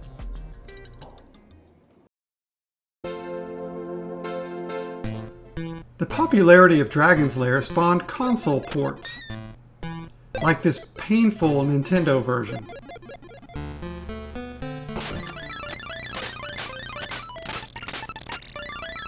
The Super Nintendo version was also a side-scroller. But most impressive is this Commodore Amiga version, with authentic gameplay. On a computer system, it was digitized by hand and spread over 6 floppy disks. And somehow they even made a Game Boy Color version.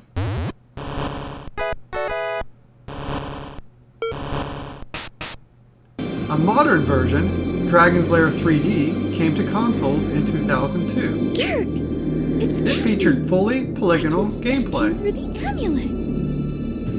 I might be able to help you find me. I met Don Bluth at a game convention before its release, and still have this cool poster.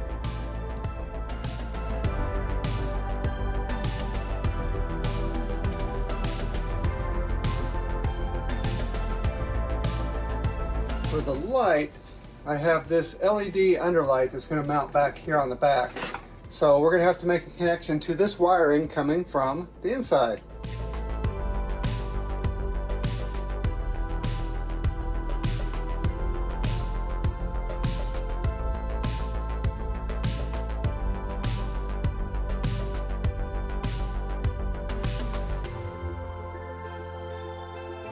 So I'm going to take a couple connectors I have out of this kit of all different sizes. These are 3 wire ones, and we're going to put one end on our 3 wires coming out of our light, the other end coming from the machine, and that way we can just plug it in.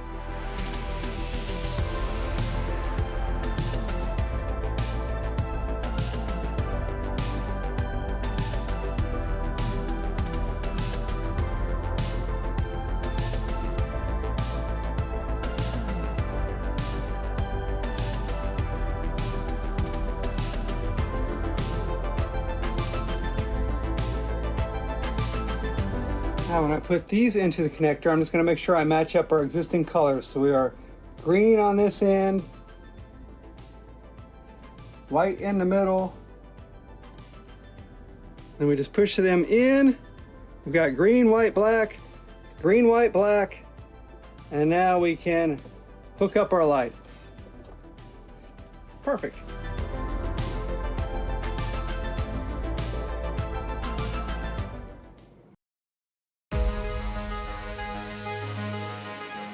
Now we have our control panel to do. We have this harness for it, and it's all well labeled. Player 1 start, player 2 start, attack, and then all the cords for the joystick here. So we'll get these hooked on.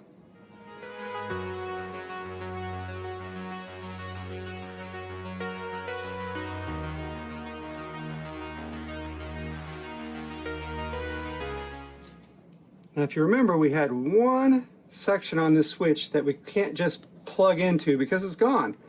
And what I'm going to do is I'm just going to cut this wire, strip off a little bit, and solder it directly onto the metal underneath. It's not as elegant as this, but in the real world, these are often just soldered to all these anyway. So we'll just have one that's a little bit of a mutant here. We're going to add just a little bit of flux onto our shiny metal part here. It'll make the solder flow onto it much more easily.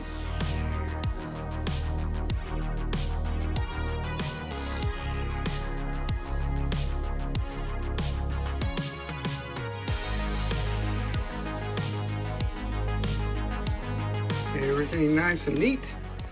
And this goes right over the edge, and we'll attach to one coming up through here.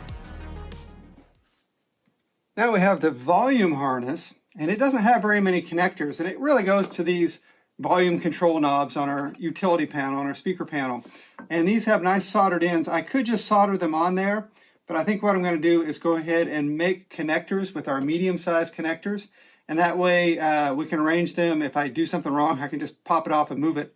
Now the original Dragon's Lair wiring is incorrect, or causes problems, I guess is a better way to put it. And so we have a revised way of hooking these onto these compared to how they came out of the factory.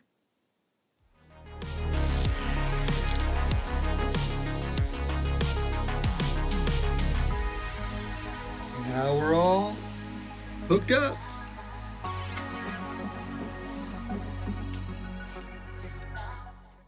And then finally we have the coin door to do. So I've got all the wiring for the coin door. We'll take this old wiring off, put this new wiring on. They don't have the same connectors.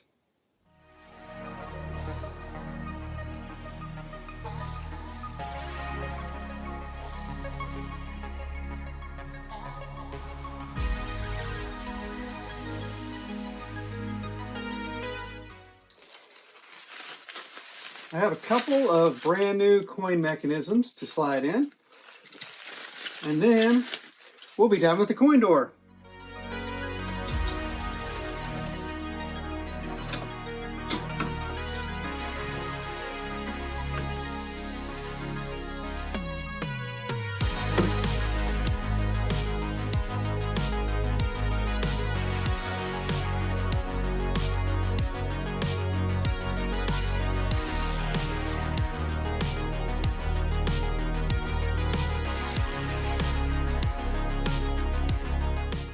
I think the wiring is pretty much done. I've added ground wiring to the frame on the monitor right over here. I've added ground wiring everywhere else. I've tied it all in over here.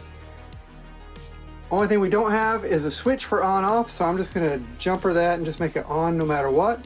And we'll start putting this together and maybe give it a test run.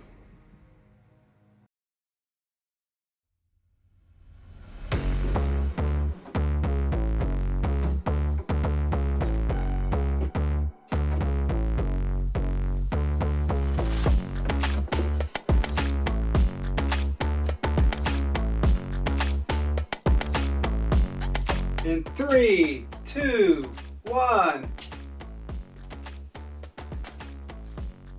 Okay, I turned the switch on and nothing happened. So obviously something is not right. So I'll double check that. I don't read any power on it whatsoever, even when the machine's turned on. So I've never really seen one of those go bad, but we're not getting any power. This is very unusual. This is the EMI filter. And really it's just where the cord goes in and it comes right back out, but it's got just a little bit of circuitry in it to prevent magnetic or electrical interference. And if I put this prong on here, this should connect on the other end, but it doesn't. So something is broken in this, and that is a first for me. Now I have the correct sized power switch. We'll slide right in. We have our brand new filter and entry point for our electricity. That will go right in here. So I'm gonna get all this mounted and maybe we can power it up. I think I have it. So everything's hooked up, power's coming in, we have a switch, we have a fuse, we have all these protective things going on.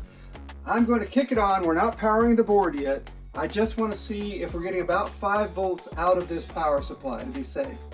So I'm going to pop it on. Woo! There's a lot going on in there. 4.89, so I'm going to turn it up just a little. 5.03, that's perfect. There's no load yet. When it has a little load drawn on it, it's going to go down just a little bit, so we're pretty much right on the money. So I'm going to turn this back off. All right, my lovely assistant Cindy is here to monitor for issues on this side. So I'm going to turn it on and we're going to cross our fingers that something appears on the scoreboard, the screen, marquee comes on, all those things. So here we go. 3, 2, 1. So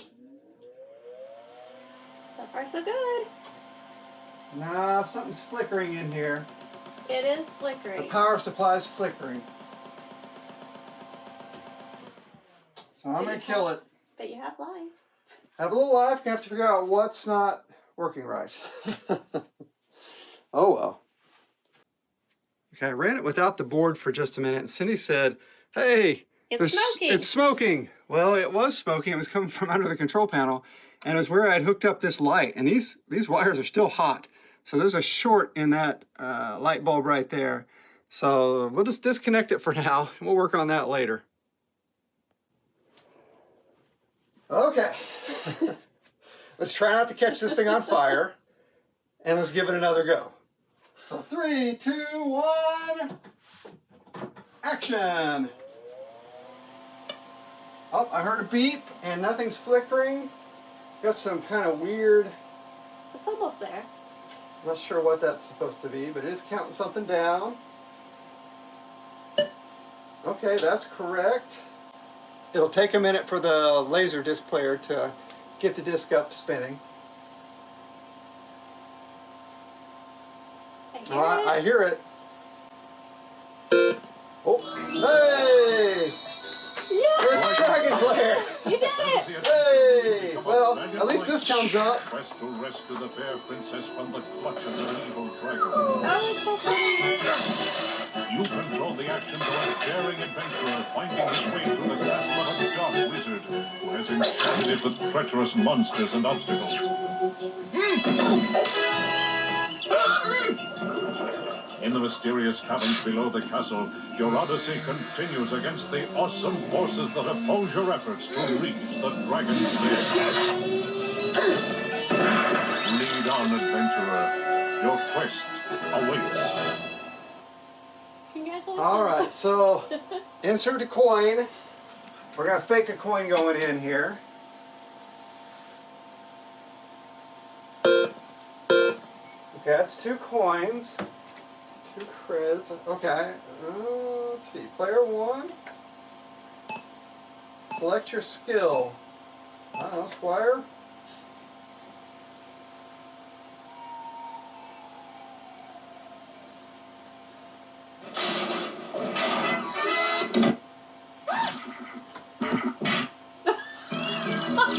What am I supposed to do? Hit it again. Okay. Oh, I did something. Yep.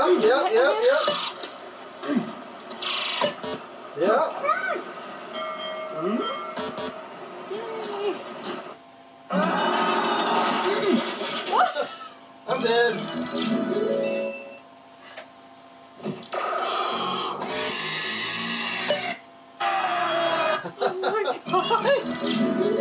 Now we have some issues here. Some of the LEDs aren't working quite right.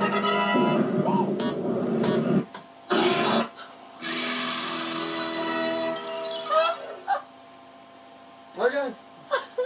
Well, I will figure that out. Just one little blank on that, it looks like, if that's the correct score. Well, it works. That's hilarious how quickly you died. Okay, so I tried the 2-player just to test the scoreboard. It looks like we just have one segment on one that's not working. Whoa! Hey, Cindy, give it a try. It's so easy. Gosh. All right, I got the scoreboard fixed. It just needed a little redo on the solder joint for that one. And it's perfectly fine. So it looks like everything's working. I still don't have coin lamps because, well, they tried to catch on fire. Up here, you can see where some of this shows through. I've got trim pieces I'm going to put in right now.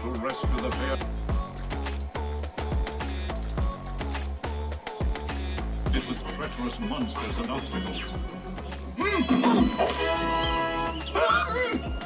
Below the castle, your odyssey continues against the awesome forces that have... Well, I found some replacement lights for down there. So they are not on fire, which is great. And you can see how adding the trim pieces to the sides up there blocked out the extra light coming through for the most part, and it looks great. Dragon's Lair! Dragon's Lair! You did it! We did it! We did it! On a quest to rescue the fair princess from the clutches of an evil dragon.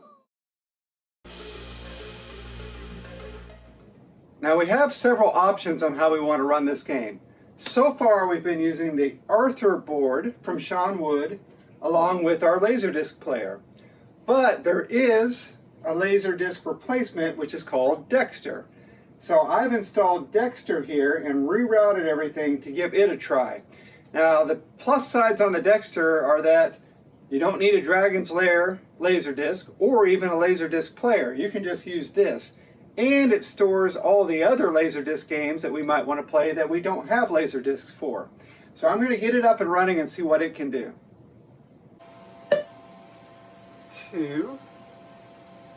27.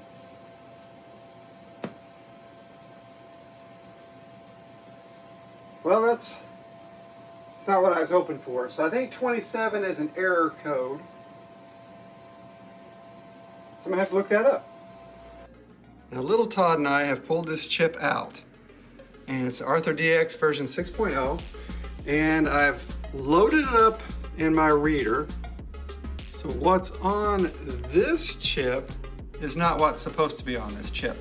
And there's a new version. So I'm going to use my burner here to put the correct file onto that chip. Now, to write a new file to this chip, this is a UV erasable chip. So I have this EEPROM eraser. We're going to put it in it for, I don't know, 5 minutes or whatever, because this chip has to be completely erased before we can write new binary to it.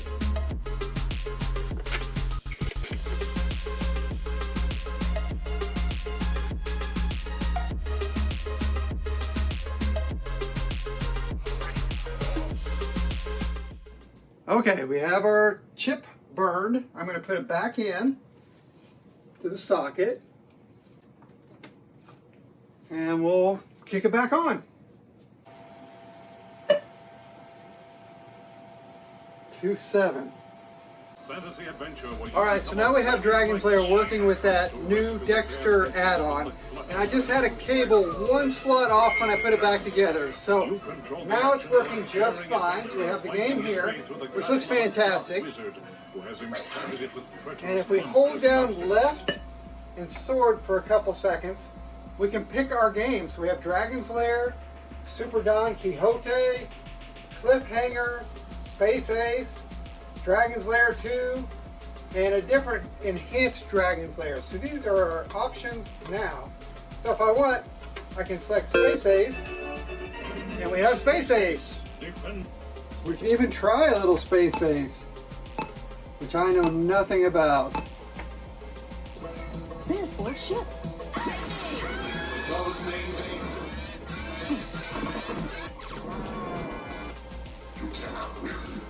Oh, was I supposed to do something? Okay.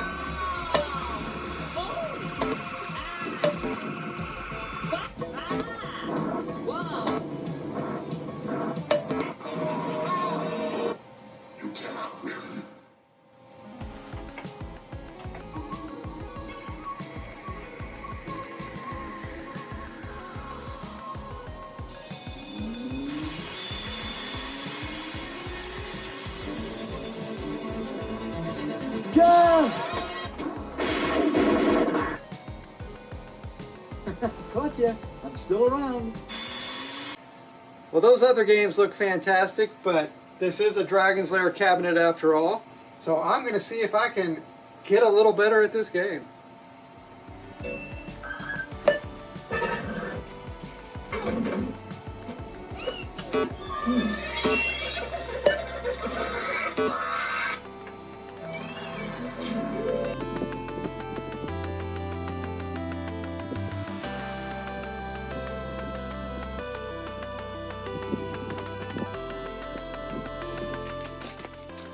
And finally, I've got this air filter that should go in and replace the original.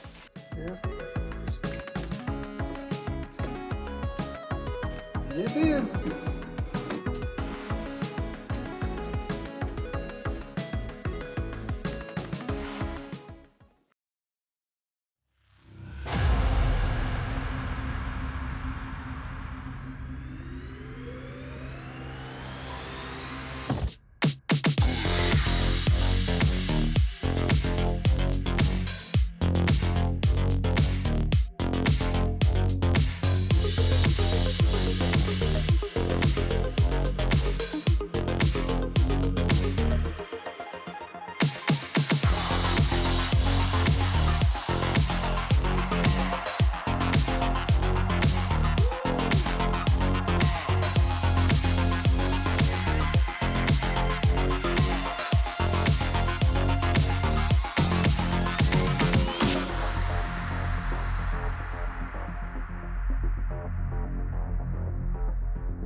Well, that wraps up yet another edition of Todd's Video Games and More. I hope you enjoyed watching Dragon's Lair come back to life, basically from a slow death as Russian attack.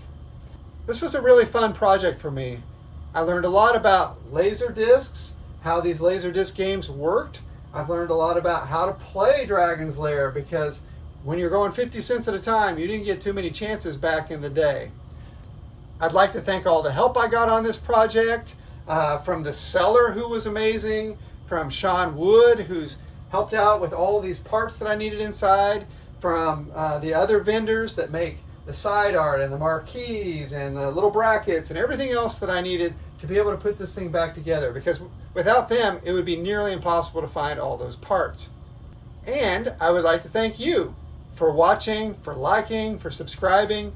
The channel has grown quite a bit over the first few years, and I've appreciated all the kind comments. I even appreciate the criticisms, because I'm always learning as I'm doing these projects. So what's next? Well, I'm not exactly sure. I finally got caught up on projects. You might have seen my garage get filled up with games like Space Duel and Night Driver and Super Monaco GP, and I even had an Arkanoid in there at one point in time. And then I picked up my Dragon's Lair. But they are finally complete, and I'm finally rearranging games and trying to get them all into the arcade or the house wherever I can. I'm always on the lookout for old classic arcade games that have seen better days and need some love and attention. And I'm sure I'll be back before long. And until then, keep on gaming.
That's it for the truck. All these years, all these adventures, we are heading down to a dealership in Kentucky to trade it in for another truck. Bye, truckie. One of my least favorite things, covered Crossing bridges. the Ohio River. We are down to our final stretch of our time with truck. Yeah, 3.6 miles left, truckie. And that's it. Off she goes. Here it is, Piles Chevrolet. And let's go!